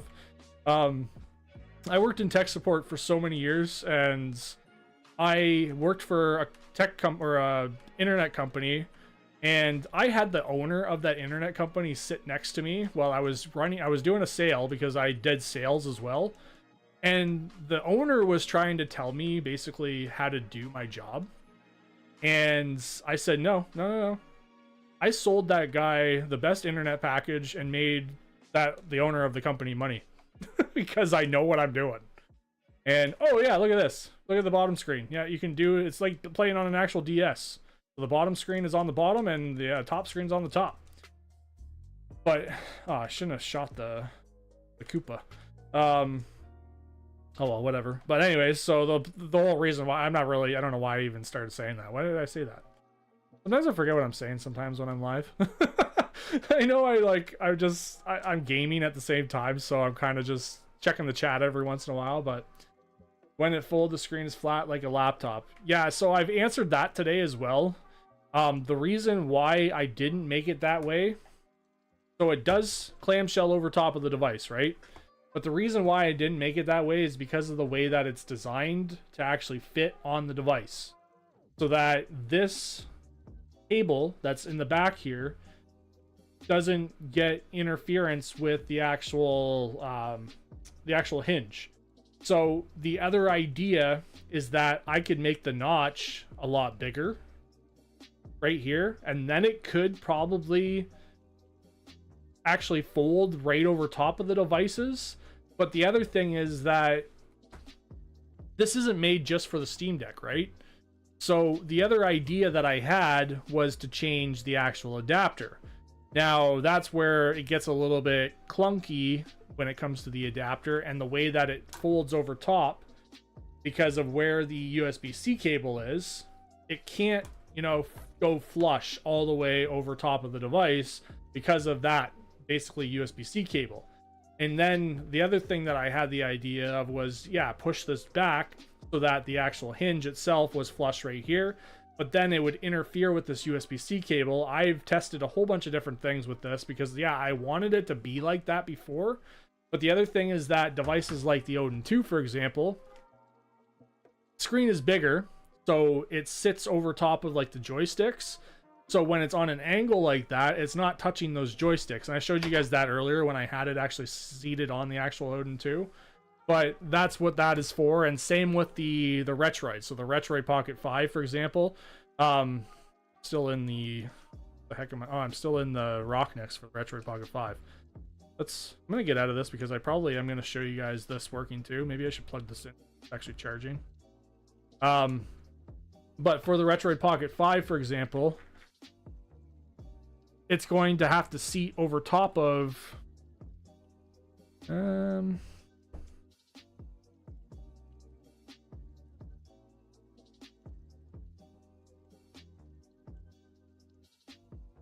on a minute. I gotta boot out of Rocknex. No, back into Rocknex again. Just give it a minute to do what it's doing. But yeah, so I've tried different designs there, Mike, and that's the thing. Like, I tried to design this the best I could for that it makes sense for multiple different devices, not just the Steam Deck, because it is for multiple different devices. And yeah, you know, in the ideal world kind of situation, I guess, is that maybe I just made it for the Steam Deck only, and then I made some sort of flush kind of foldable design or something. But right now, that's really not why I designed this, because then that's where the whole statement of just buy a 3DS comes into play. Then it's just for one device, and this is not just for one device. This is for multiple different devices, right? So I like the idea, and I've tried the idea, and it just does not work out with the way that all these different devices are set up and designed, and even the Steam Deck, the way it's designed. And there are different ways that I could design this with like magnetic connectors and all that kind of stuff, with the magnetic attachment being inside the actual clamp adapter, for example. But then you have to deal with the clamp adapter being, you know, pressed into the actual USB-C cable, and then hopefully the magnet doesn't, you know, get broken or anything like that, and the actual the ribbon cable goes into the screen. Like, I've thought about a whole bunch of different stuff, and you know, that's the thing. Like, I've thought about a whole bunch of different things. So 2 screens, 3DS on Rockness,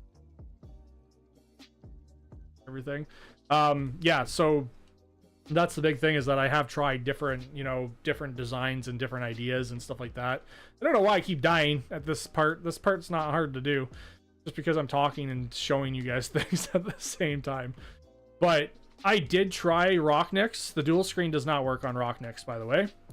It works on Citra MMJ, and I'm going to show you guys that after the fact. We can play 3DS emulation with Citra MMJ on the Android, and I'm going to let you guys know too that, like, the Retroid Pocket 5 only has a 5,000 milliamp battery, and it is, you know, not going to be the best devices of all the devices in regards to battery life. But if you have it just plugged in using charging separation, which the Retroid Pocket 5 has as well, then you'll be fine. You won't have to worry about it. Like, you can plug it in if you think the battery's dying. But honestly, like, I really personally, I play probably games for like a couple hours at a time, and I think that's, you know, just because I'm older and I have kids and I have other priorities in life, gaming isn't, you know, a priority. It's a leisure, and like 2 hours I think is good enough sometimes in a day.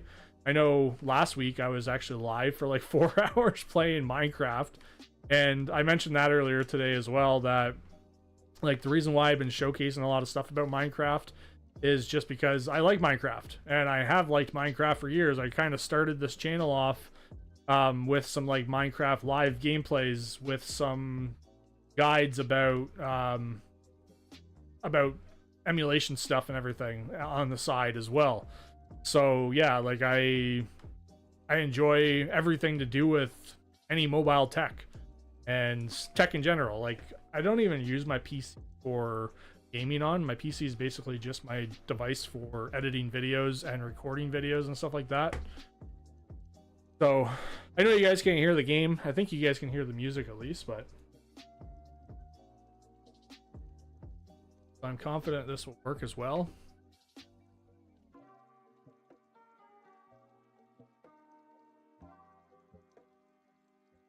Yeah, I sent you a video that you can go watch if you want to go watch that video about how it does work that way.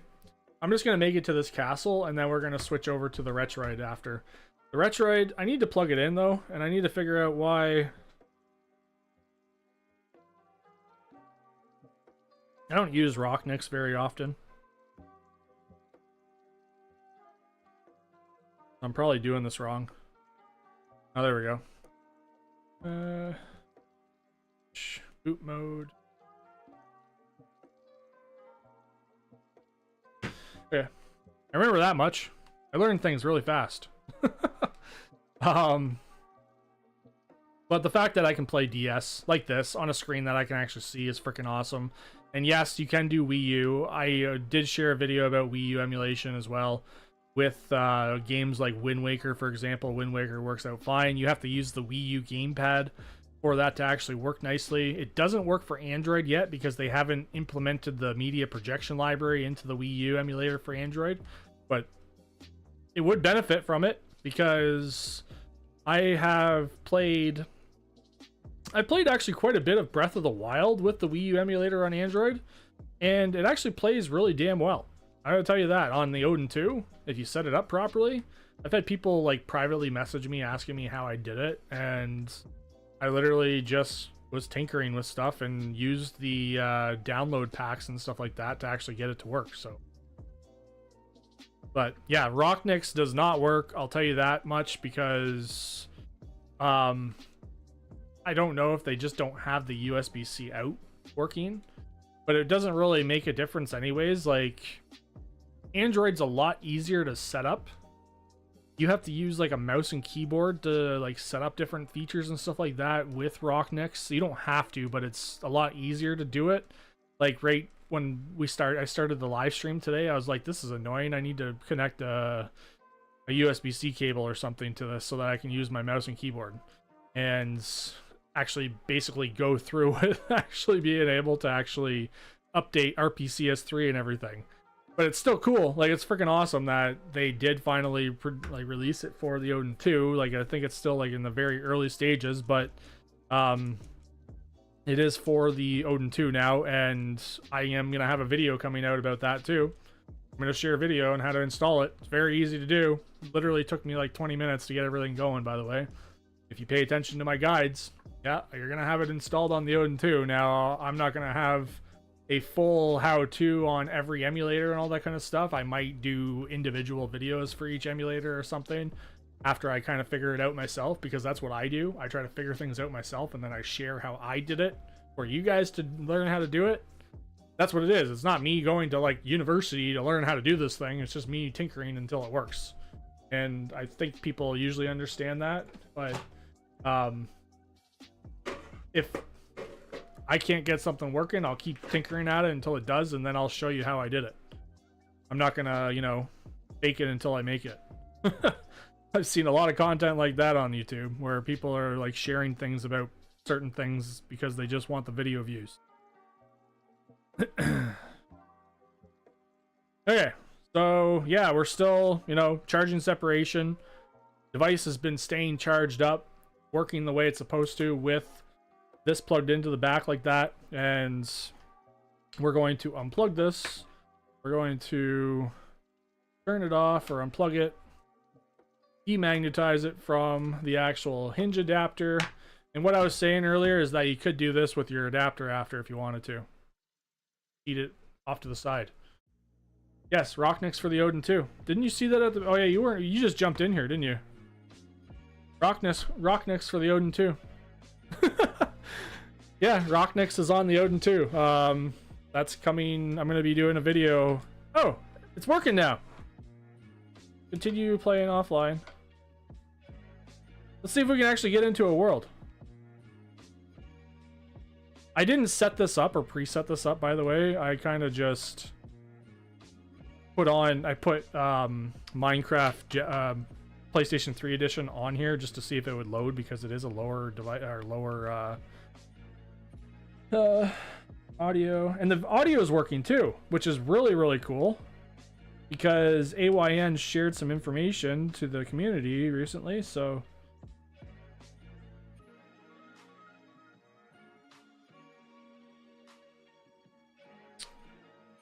Infinite.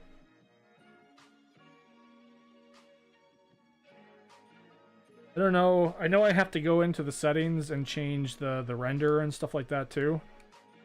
Performance overlay.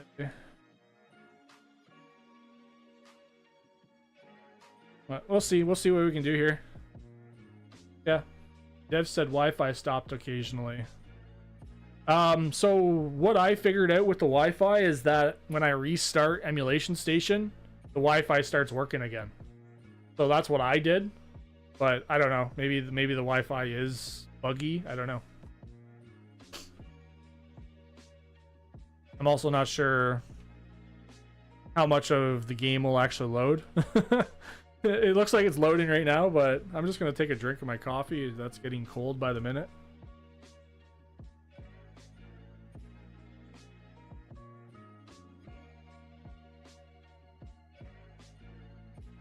Yeah, this is taking a while to load. I'm sure, like PS3 emulation, is still kind of, I don't know, hit and miss, even on my like PC handhelds and stuff. I haven't played PS3 Minecraft on my PC handheld yet, so let me go at it here. Let's see if I can exit this. Go to the main menu and stuff. Like, it might still be buggy, and that's why I'm like debating on actually even like sharing things about about PS3 emulation or anything like that. Yeah, it's kind of bugged out, stuck.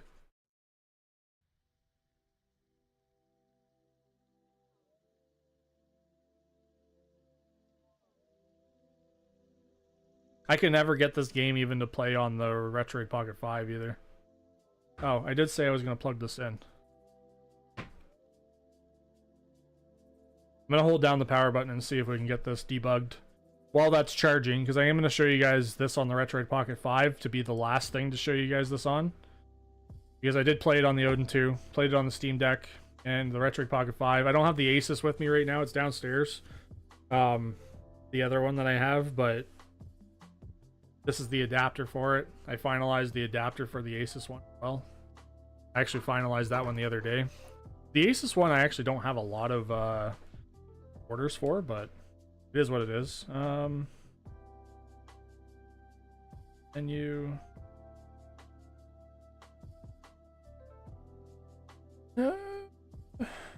Integer scaling. You can do per game settings too. Per system settings. PS3. Aspect ratio, I want 16:9. System options. Yeah, see, I don't know what. Best performance, battery focus, balanced. Cooling profile. I'm gonna go moderate. All cores. And graphics backend, we're gonna use Vulkan. I'm gonna try Vulkan first.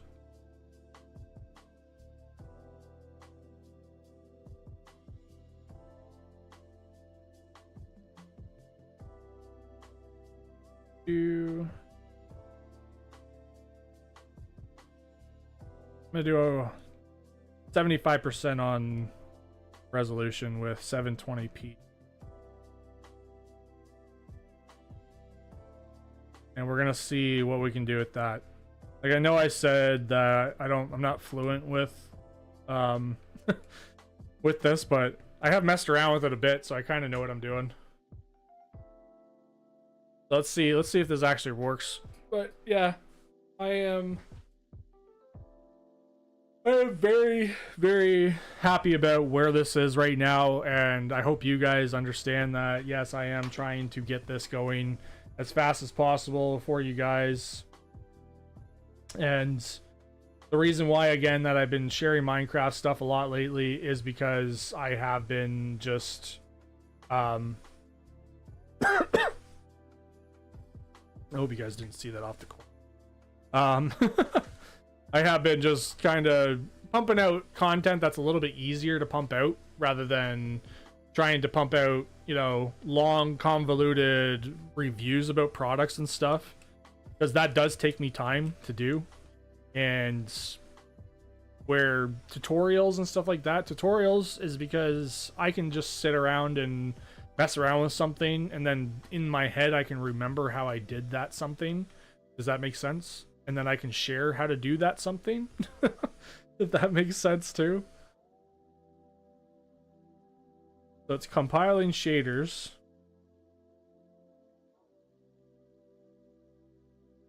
No, it is loading this time. I can hear the sound. It is still kind of slow.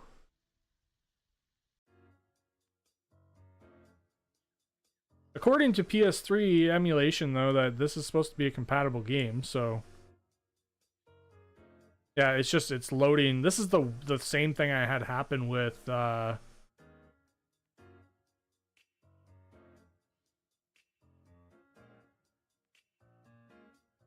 emulator on the Retroid. But yeah,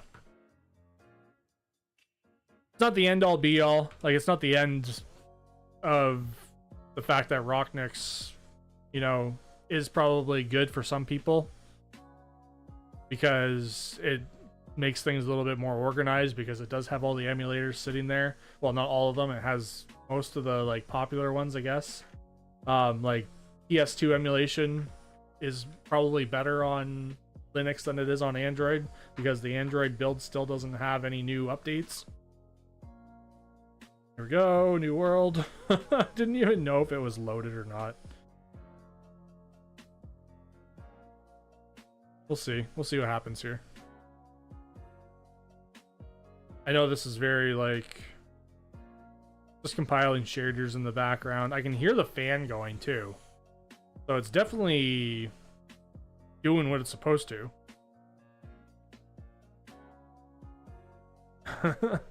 Pee pee poo poo fart fart blah. Thanks, Curtis, very much for the $2 super chat. That was awesome. What a funny best friend there. That's my friend. Oh, it's playing. Just realized I'm playing it. So PS3 emulation. Minecraft is playing. Just took a few minutes to actually get past the loading menu, and maybe that's because I didn't update the PS3 emulator yet, or the PS3 game. But that's why I tried Minecraft first, was because I know Minecraft's not really that big of a demanding game for the console editions. This is very slow though. Let's see if we can change the settings. The right joystick. The sound's working too, so I don't know if you can really hear the sound. But if I talk and play, sound is working. It's stuttering though, so it is stuttering a lot, and that's probably because of the compilation in the background. But I might go into the settings of our PS3, and that's what I'm thinking I'm going to do, is just actually configure the settings and see if I can change things to actually get it to actually play better.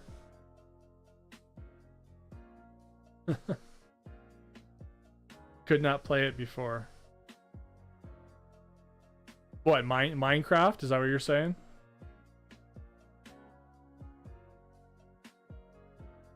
Because yeah, I did try Minecraft on the RP5, and it just was not getting past like the menu screen. I could not get it past the menu screen at all with the same version and everything.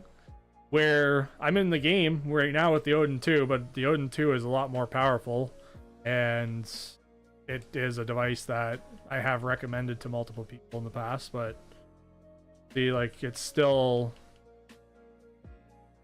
I might have to just go into the settings of RPCS3 and maybe change a few things and maybe update the game, because I don't have the updated version of the game. This is just still version 1.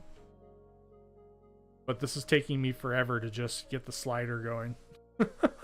I want the game sensitivity not to be at 100%. I want it at like 120%. Yeah, so yeah, that is exactly the thing, Mike. It's that the game, like, I tried Rocknix on... So I tried DS, Melon DS. I don't know what emulator they were using on Rocknix with the Retroid. Oh, charging rapidly. That 50% so far.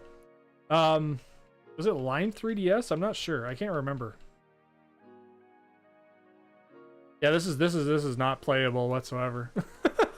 No, wait, no, it is playable. Okay, we have playability. Okay, I'm not gonna lie, it's playing, but it is kind of slow. I feel like I'm playing like a slow motion movie right now, because it's delayed. Like, it is super delayed. But maybe I wonder if OpenGL would be better. Like, the Vulkan drivers should handle this better. I don't know. But like, I'm moving the joystick over. Oh. Why? I'm just playing it wrong. Okay, I'm playing it wrong, guys. Alright, stick. Obviously, I don't remember how to play the console edition. It hasn't been a while. Console edition is my favorite. Okay, we're playing. We're playing PS3 Minecraft. Oh, look, we got some iron already. Oh, that's amazing. It's still not in the menus and stuff. It's still kind of slow. But it's playing. And we could try it out on the Odin 2. If you have an Odin 2. after you watch my setup video that's coming out later today, because I have it already filmed. I filmed it before I was going live. Yeah. I know that's not what we were here for today, but I figured we're live. We might as well mess around with some stuff too. And maybe I can go look at the ocean. My character is, there we go, running really slowly. Hello. Yeah. Yeah, you guys, I love the console edition for so many reasons, but I also love newer Minecraft for so many reasons as well.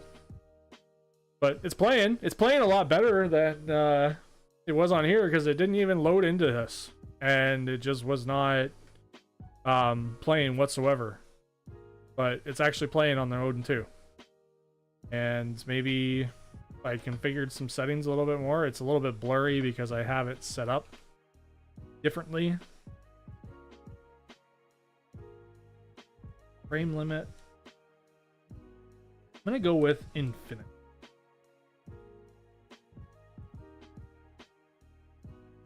Keep forgetting which one it is. Display, auto, PS3, infinite. Output scaling. I'm gonna go with nearest and save.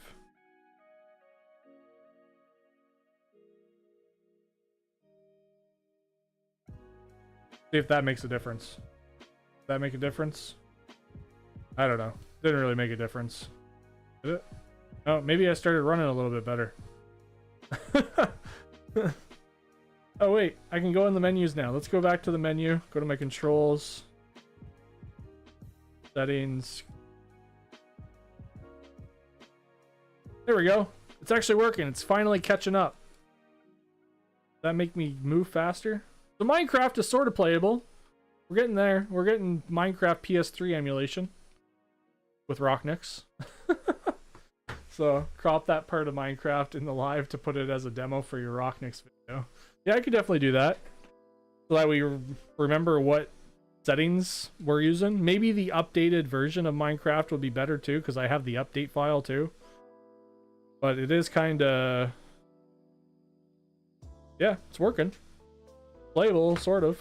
If you want to play in 30 FPS, let's see what the actual overlay is. Performance overlay. Alright, there's the performance overlay. And I was right. It is about 30 FPS. Which, like, 30 FPS is playable in a sense.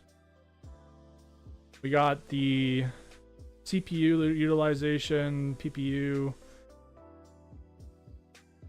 Like, I feel like we can get more out of this, though. Like, we could probably get 60 frames per second out of this if we messed around with stuff a little bit more. Oh, save state? Save emulation state. Wonder if that actually works with Minecraft. No, it doesn't. I just broke it. Let's just save the game. Oh, I just touched the screen, so maybe I just broke something. Yep, I just broke it again. It's frozen. Yep, it's gone. We're done. Oh, there it goes. It's crashed. Buy an ANO Flip or Steam Deck and a DNA Duo. I think a Steam Deck with a DNA Duo would be probably your best bet. Because didn't they cancel the ANO Flip DS?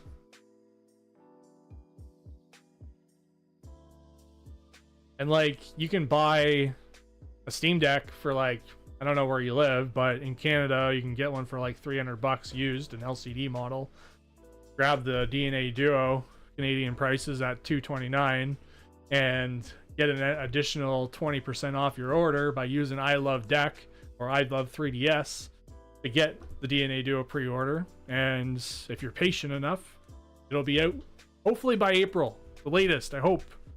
That's what I'm hoping for. I'm hoping even earlier than that. Like I said, I'm hoping for tomorrow, but it's obviously not going to be tomorrow.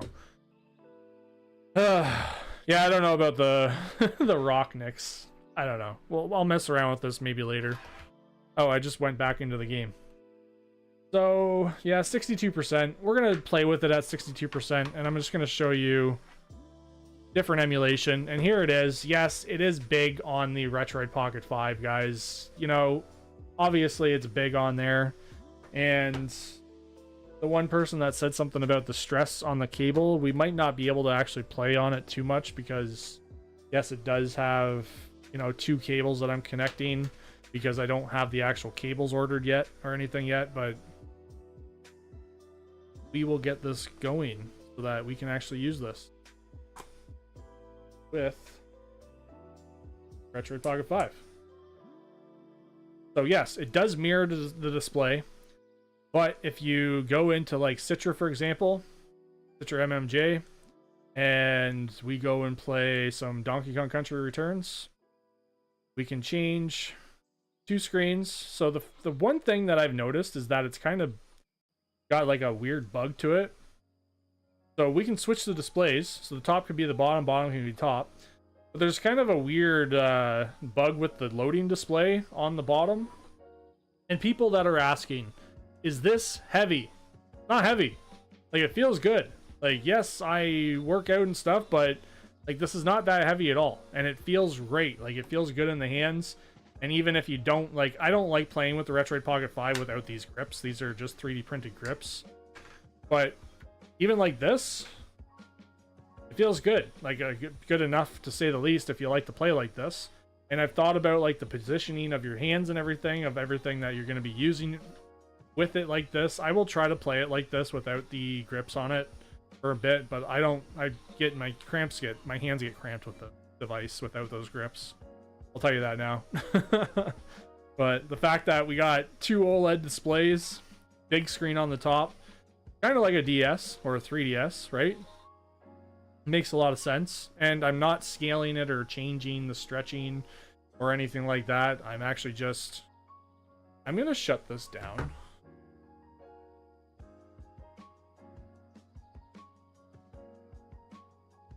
Because I can feel the fan blowing on me. I don't want to fry my Odin 2 if Rock Next is not working properly.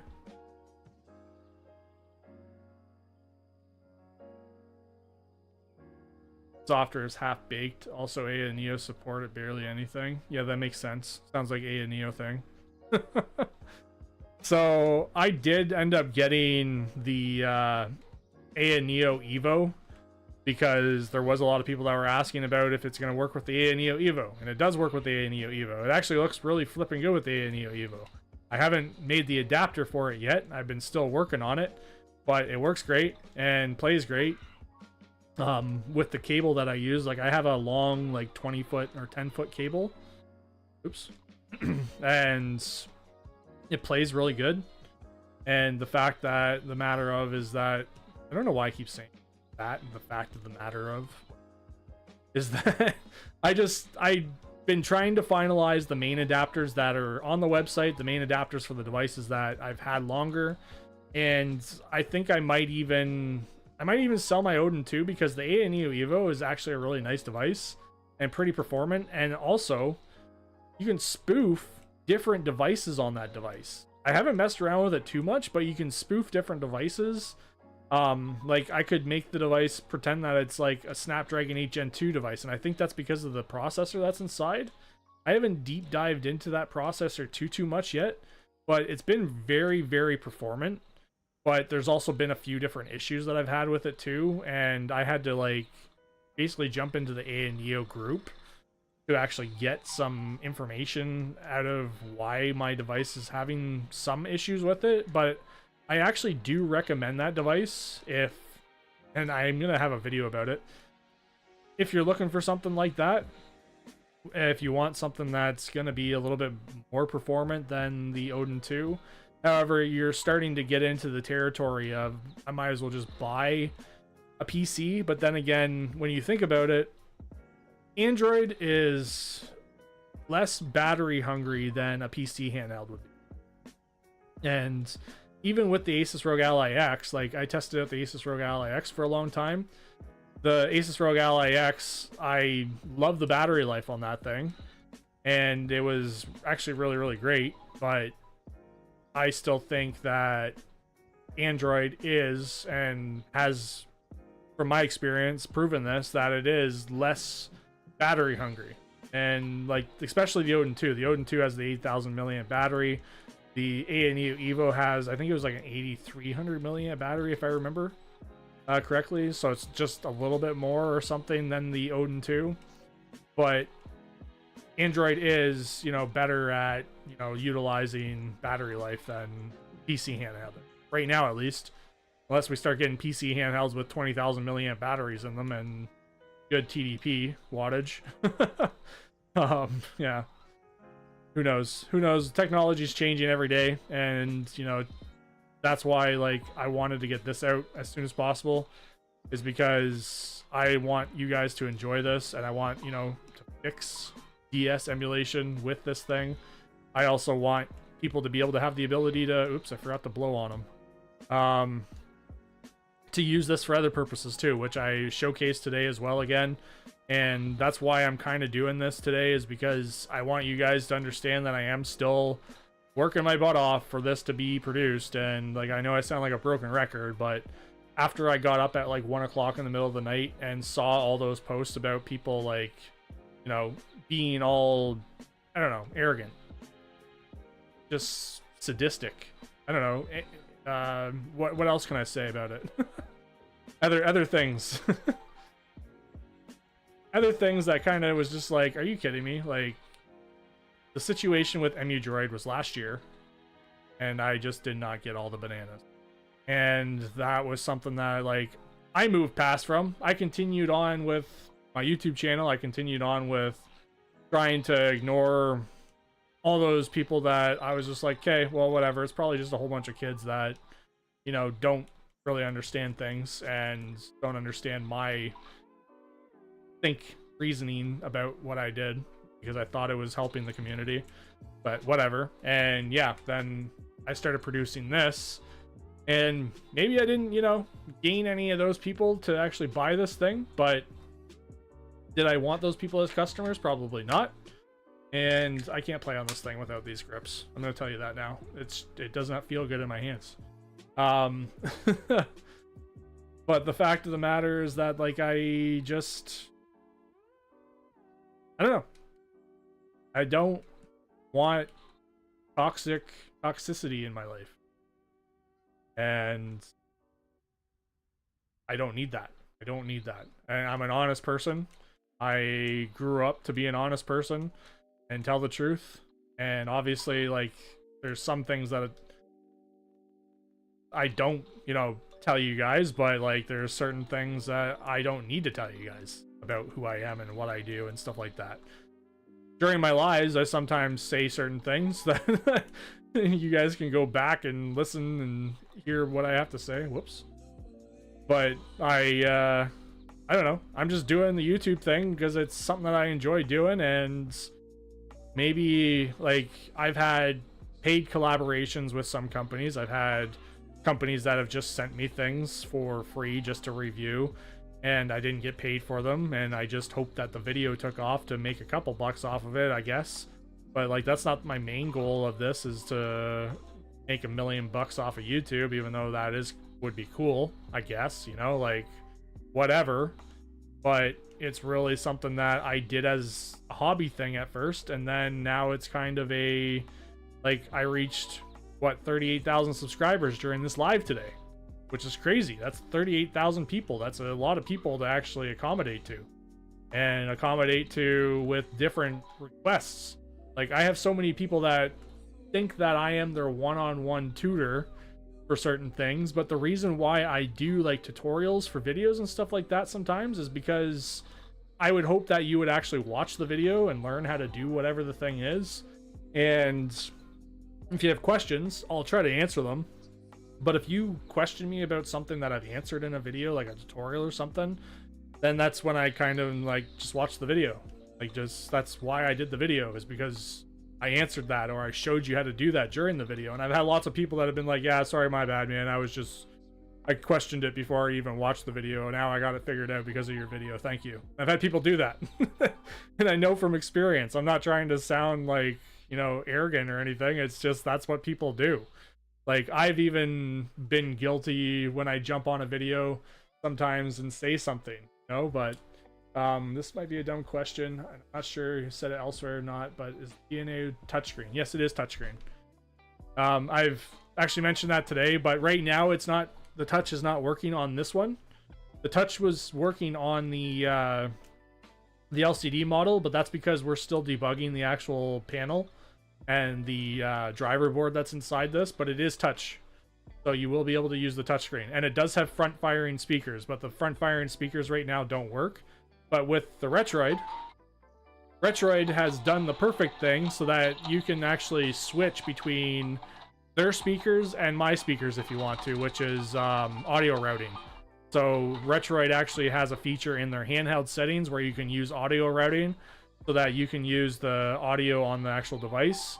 And that's the stupid thing, because I swear they're both the same freaking company, or they both have the same, you know, bank account. And I don't care if they're, you know, not saying it. I know companies in overseas sometimes are very, you know, hush hush about things like that, but you're dealing with people from North America, from all over the world, and you're not disclosing information. It's kind of sketchy for a lot of people. And that's why, like, even with the DNA Duo, I have been upfront about everything. I've maybe shared too much information about everything. And basically, Retroid and AYN, they are, for sure at least, using the same company to develop their Android operating system. They're for sure using the same warehouse to design their joysticks that pop off, the same freaking joystick caps, right? Like, these are the same, the D-pad's the same. A lot of the devices, they look a lot alike. Oh no, oh, I did it. And yeah, why I popped those off was just because, like, I have had this conversation with you guys, and I've had this conversation with the channel before, that, like, this company is, they definitely have ties of something somewhere. I know Morechip is, like, their main company, blah, blah, blah. But they don't disclose that AYN is Retroid and Retroid is AYN. But I have deep dived into their handheld application on both devices and proved to you guys, showing that there's Retroid code inside the AYN and there's AYN code in the Retroid. So they're obviously doing something that's, you know, is it fishy, or is it just they are both ironically using the same companies, and Morechip is just their, like, daddy, Retroid's their daughter, and their son is AYN. You know, I don't know. I don't know what I'm trying to say with this, but the fact of the matter is that I'm saying that if they're using the same company for their program, why have they not updated their AYN to be fixed? Because there's also a lot of other issues other than just the fact that desktop mode doesn't work properly on the Odin 2 Mini, and the Odin 2 Mini, that's why the Odin 2 Mini doesn't have a device or a display yet, or an adapter yet on the website, is because I'm not going to make an adapter for a device that doesn't have the full functionalities that you guys are buying these for. Because obviously you're probably buying them to play 3DS emulation and DS emulation. And you guys notice I die a lot while I'm live because I'm talking to you guys and I'm watching the chat and stuff like that. But the DNA Duo almost looks like 4x3. The DNA Duo is 16:9, and that has nothing to do with the DNA Duo. The DNA Duo is just a 16:9 display, but you can change the aspect ratio however you want. Now with Citra MMJ, they haven't actually changed the option to actually change, like, the actual display and stuff. I'll show you DS emulation on and after, because I do have DS emulation just set up as hold on, this level always gets me. I have it set up normally. I don't have it stretched or anything, so I don't tick anybody off. People don't like it when I stretch my display. Even though it's a personal preference. I don't know, it's my own preference. And I get it, like, it does look weird for some people, but I feel like those people are also trolling, or they're fanboys of Nintendo, and they just want to, you know, make themselves feel better.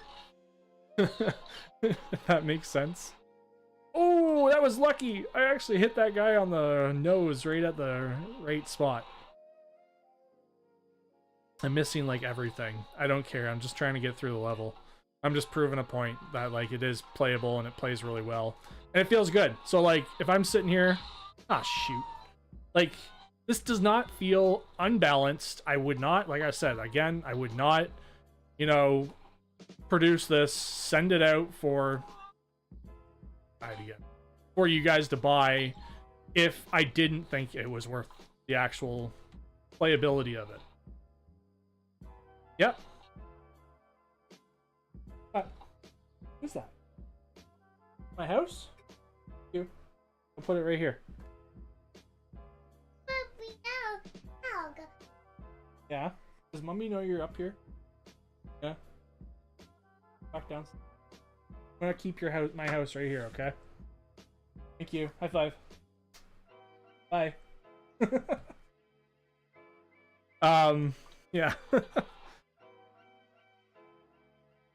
I think after this level though, guys, I am gonna get off the live. I think I've showed you guys quite a bit. I've talked to you guys quite a bit.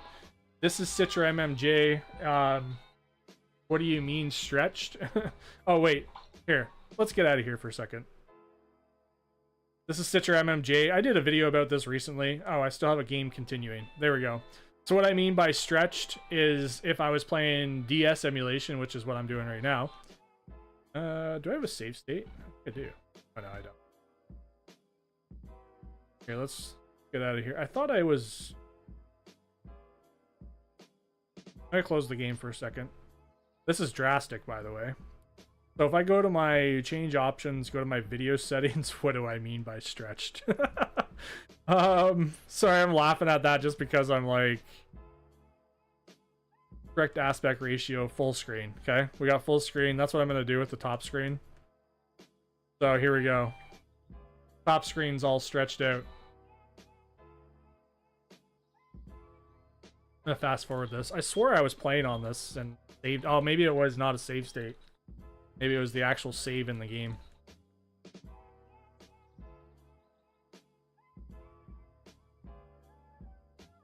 But there you go.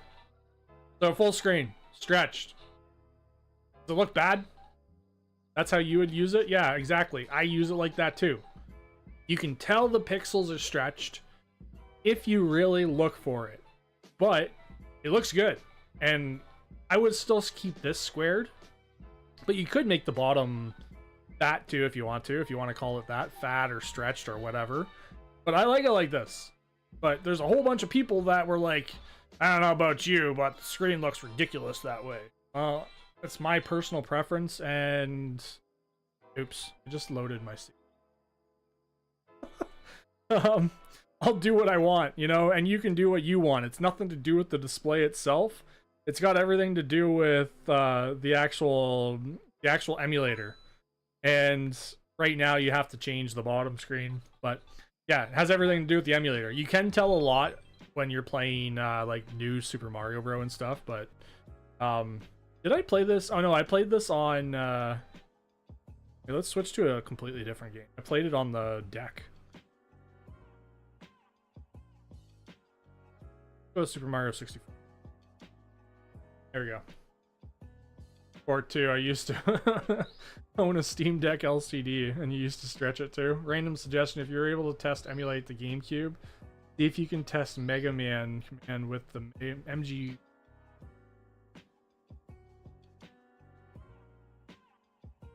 Okay, I'll look into that, Andrew.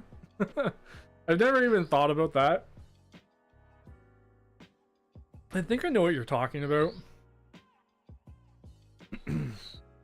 Just so cool, and it looks good. Like, I have all my DS's sitting right here. Oh,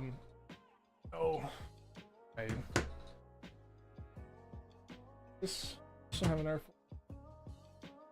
That one doesn't have an R4 card. Where's my R4 card?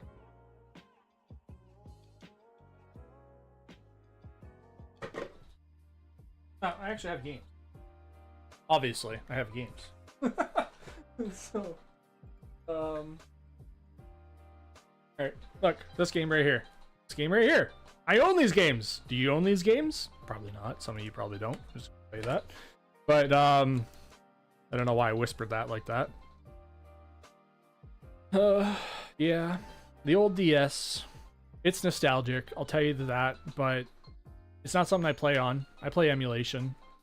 Why do I have this stuff? Because it's stuff of my past. What looks better to you? Tell me what looks better.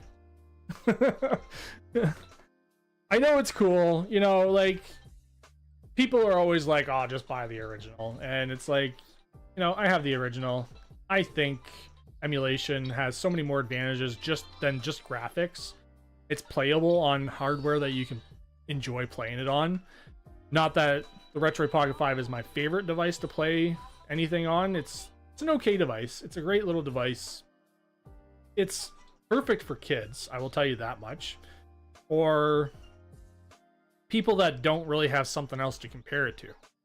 Like, if I probably got a Retroid Pocket 5 and never held an Odin 2 in my hands, I probably would have thought the Retroid Pocket 5 was amazing, which at the time, when I bought the Retroid Pocket 3 years ago, or a couple of years ago, I thought the Retroid Pocket 3 was awesome. But then I started getting into the Odin 1 Pro. I had that. I was like, the Odin 1 Pro the Retroid Pocket 3 has nothing on the Odin 1 Pro for performance and how it felt. I still have my Odin 1. I showed you guys this. This is my custom Odin 1 GameCube edition Pro. Still works. Everything's playable on it and stuff. I made this because I didn't plan on buying the Retroid Pocket 5, but with all the requests and the literally only 3 pre-orders so far for me to design this for the Retroid Pocket 5, I decided to buy it finally. I bought it off AliExpress actually, and then oh no, I bought this one from Retroid. I bought one more from AliExpress, which was the purple one downstairs, and that's the one that I was doing a lot of testing on. So I scratch it up in resolution to combat the stretch pixels. If you what? Scratch it and you up the resolution to combat the stretched pixels. Yeah, you can change. Didn't we talk about this? let me do a save state. So you can't change the external screen while it's actually on. You have to actually. So you can change the border and stuff like that. Is that what you're trying to say? Like you can change this down here. I wonder if this would actually help with. Let's go with 10%. But I gotta leave game.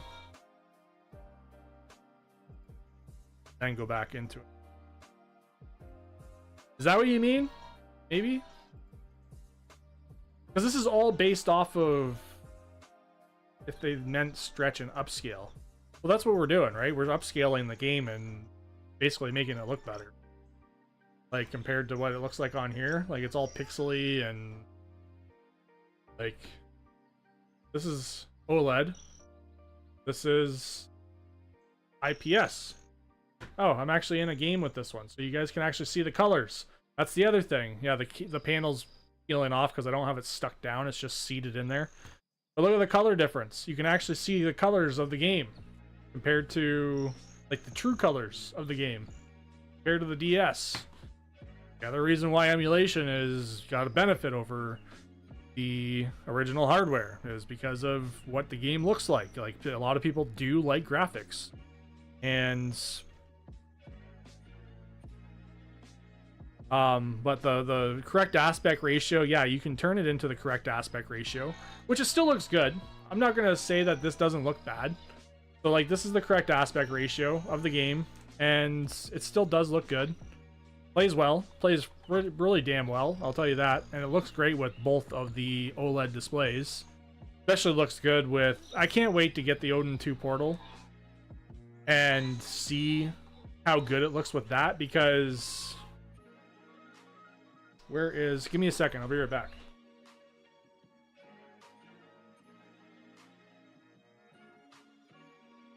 Oh. What am I doing? Hold on a minute.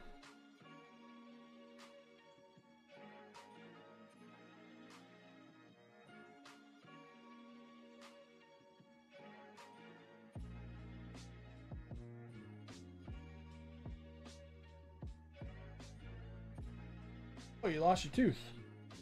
Awesome.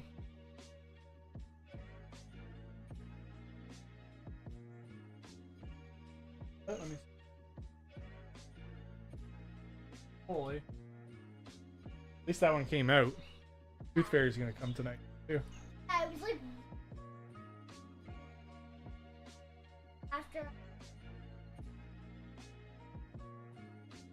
Yeah. Popped it right out. Toilet paper. Now you gotta lose that top one. That one's wiggly too, right?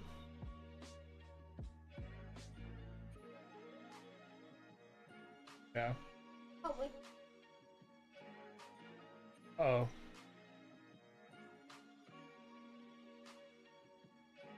On your face? I felt like... Yeah.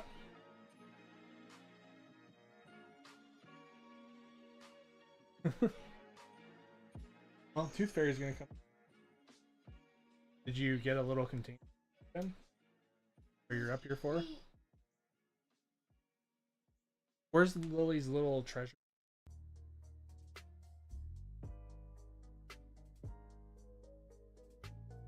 Maybe just put it up here. Put it in there, and then I can find you a little container. Okay. Yep. So, yes, so like this is a 7-inch display. Yeah, I have 4 daughters, by the way. This is the device, this is the Neo Evo, and it's also an OLED display. So this is going to be really nice looking when I develop the actual screen for this too. Now, I don't think I'm going to develop white adapters. I might just do a black adapter and then you can choose between white or black screen. I haven't decided that yet. Am I back on the... I am back on the... But just think about... what was I doing? Taking this off. So 2 7-inch displays next to each other.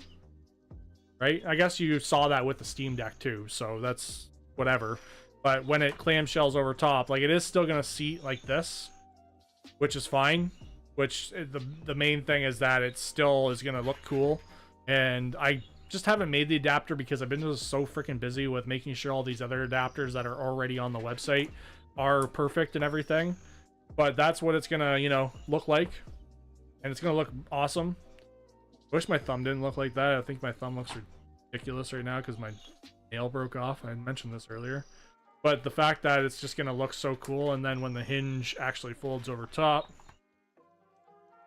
it's going to look like it's kind of part of the device too, right? Because it is a bigger device. And 2 big OLED displays, 7-inch displays, is going to look freaking awesome.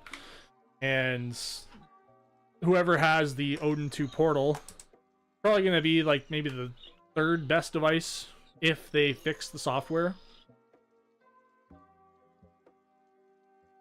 Just trying to push the panel back on again because it does fall out because it's just seated in there. I literally just finished like the final design of this recently, so but yeah. All black screen with different color cases, please. Black screen, less distraction. So with the black, you mean around here, right? Is that what you mean? So like with the black glass panel, is that what you're talking about? Because I did say that I'm not sure yet what I'm gonna do yet entirely with the final design. I've had 2 people now say that they would prefer that this would be just like an actual glass panel that would be touch as well, obviously. And it does make sense. But when I do see the plastic, so what I'm doing is I'm going to be ordering the adapters first. The adapters are going to be first before I actually order any of the actual enclosure and everything like that. And then I'm going to get the enclosure once the company confirms that they can redesign my PCB based off the schematics that I'm sending them, which will be sent out tomorrow. I'm going to be drawing out my new schematic again for the last time to actually match what you see right now. And then they're going to, so I talked to them about if they know a company out in China that they can actually adhere the screen for me. So then basically I would get the touch panel screen that is custom that looks like this. Oh, you're gonna take it? Okay. That is the glass panel. So think about, what am I telling you here? Think about like how the Odin is. See how it's got like the black bezel around it and stuff? It's gonna kind of look like that, where it would have like the black bezel still around the whole thing. And this is the thinnest that I can make the bezel of this. I'm letting you know that. It looks great compared to what the old DNA Duo used to look like. I actually do have these. So you guys, this is what it used to look like. Look how big it is compared to the OLED model. Like, it literally eats the OLED model compared to what it used to look like. Like, that's the old LCD model. This one actually still works and stuff, but that's what I'm trying to do with the PCB board, is that it will have the toggle switch and the power button on the left-hand side of the display as well. But like, this was huge compared to that. Like, this is big compared to that one. But yeah, this one, I don't know what I'm gonna do with these. I really don't know. I might do a project with these or something, because these are, you know, maybe I'll open up a museum or something about the DNA Duo. I don't know, that just sounds funny to me. But like, showing like the progress of everything. I have a video planned about the whole progression of the DNA Duo and everything like that, compared to what it was and what it is now. And like, this is another one of my old designs as well, with resin printed adapters. So I did try resin as well as different materials, and resin's actually pretty strong and it feels good.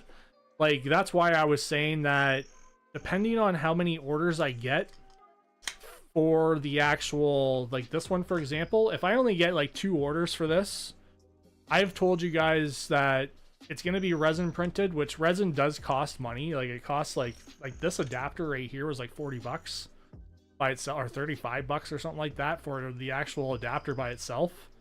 That was for me to print it. Like, that's expensive. And that's just per piece, so like just one of them. So like, I'm probably going to lose money on this, and that's why if a whole bunch of people buy these, I'm going to get them injection molded. And if like, it costs money for injection molding too, because if you have a whole bunch of different molds, it's going to cost money for all that. So yes, the upfront cost is more expensive. If you guys know anything about that kind of stuff, then yeah, it is expensive, and then the parts are a little bit cheaper, but it's still going to cost me money to get everything in injection molded and everything like that. And why did I leave? And then get all the parts out and stuff. And that's why I mentioned that I am going to be uploading this to the website, but this one might be just basically resin printed. That's what the resin is, but it's going to be a different material. This is like a cheaper resin.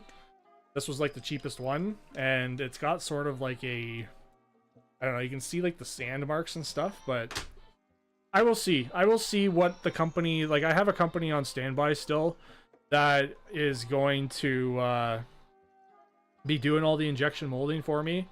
And if I'm not doing the injection molding for the actual like front panel or anything like that, and only just the hinge and the hinge clamp adapter and the actual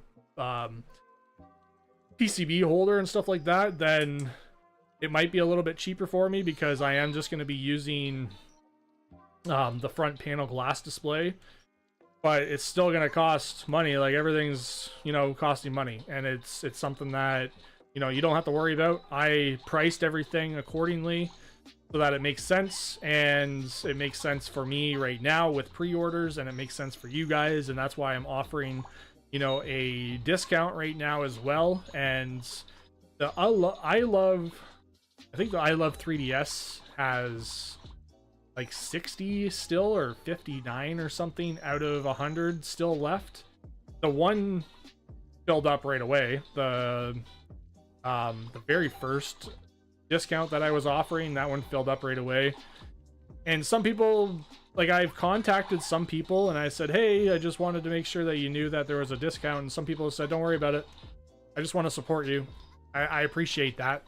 like they didn't want the discount or whatever. And then there were some people that I've contacted like after they've ordered, and like, what company does that? What company contacts you?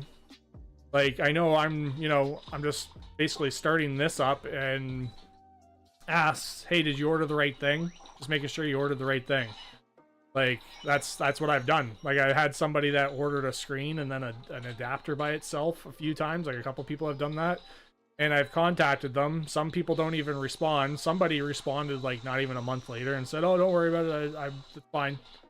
Okay, thanks. Like, I appreciate it. Like, it's something that I'm trying to produce a product that people will enjoy using, and for multiple different reasons, not just for this, right? This is just, obviously the main thing that I developed it for, and this is just a bonus thing for it. Whereas my backup plan is that, yes, I can just sell this as a portable display that attaches to multiple different things. So, some cases where original hardware is best, but 90% of the game's emulation wins. Yeah. How's it going on the Skulls playlist? I haven't seen you in a while in the channel, or even on Discord either. But I do remember a lot of you guys too, and I remember your names and stuff, and well, at least your usernames on YouTube and stuff like that. But third best. What would my third best be? Third best gaming device. My best gaming device right now is actually, okay, well, the Odin 2, I will tell you now, is a really good device. I can't wait to see what the Odin 2 Portal has in store, but my favorite Android gaming handheld right now is the ANU Evo for Android, whereas PC, it's my One X player. So those are the two devices that I like to play on. One X player is pretty performant. So is the ANU Evo, but these are devices that you're getting into higher price ranges, and like, I hope one day Asus, whatever you want to call the company, they produce an OLED model of the Steam Deck, of the Asus ROG Ally, because I know they would benefit from that for sure.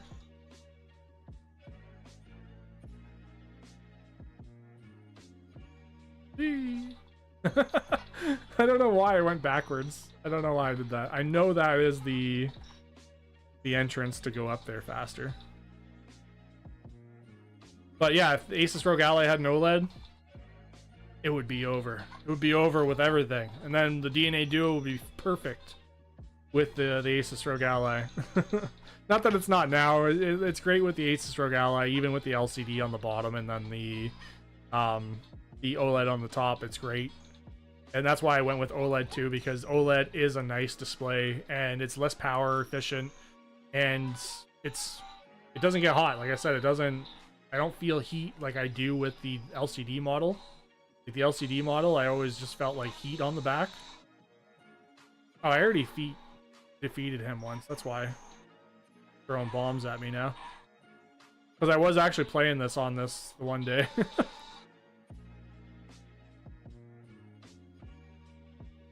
Why am I spitting it the wrong way? Ah, crap. No! And yeah, I definitely agree. Like, I still have original hardware for many reasons. I still use original hardware sometimes. Like, I have my Game Boy Advance that I still need to mod. I have so many different things that I want to mod on the channel, and I just haven't had time to do so lately.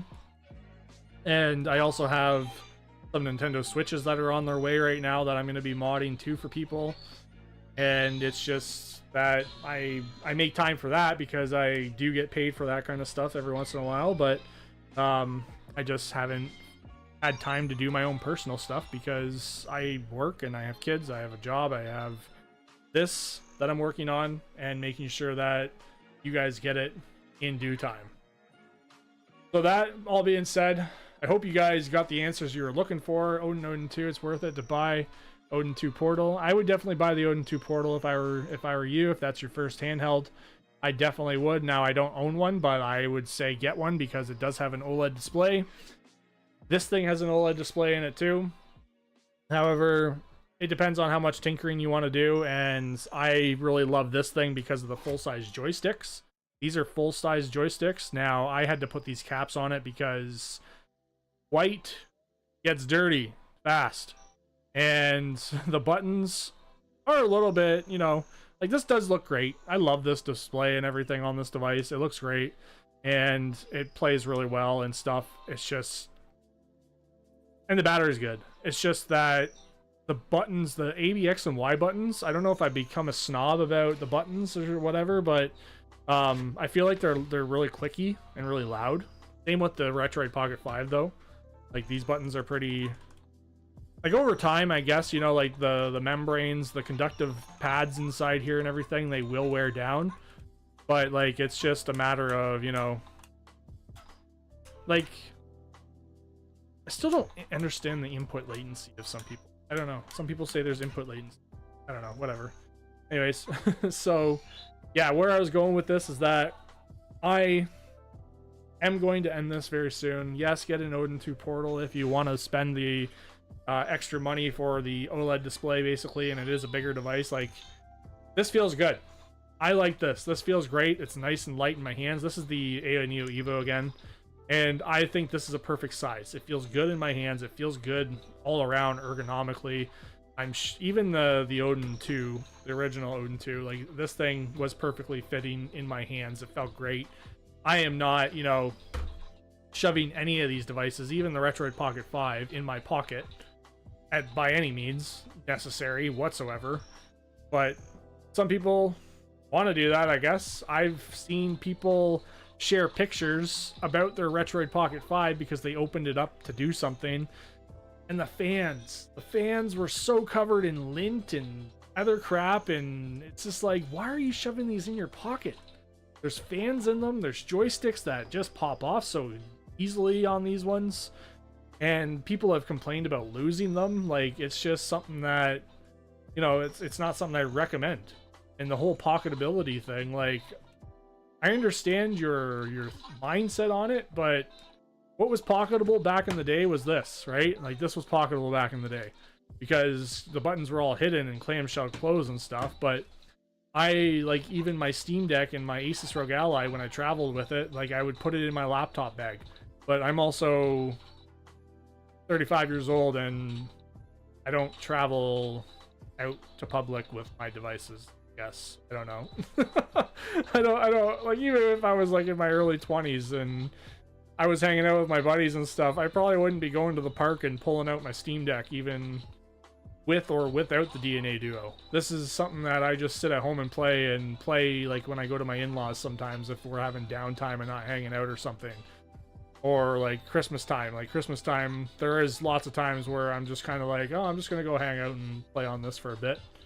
Or whatever, or you know, like I do get time to do that, but I travel with it with my my laptop bag, and it works out great that way.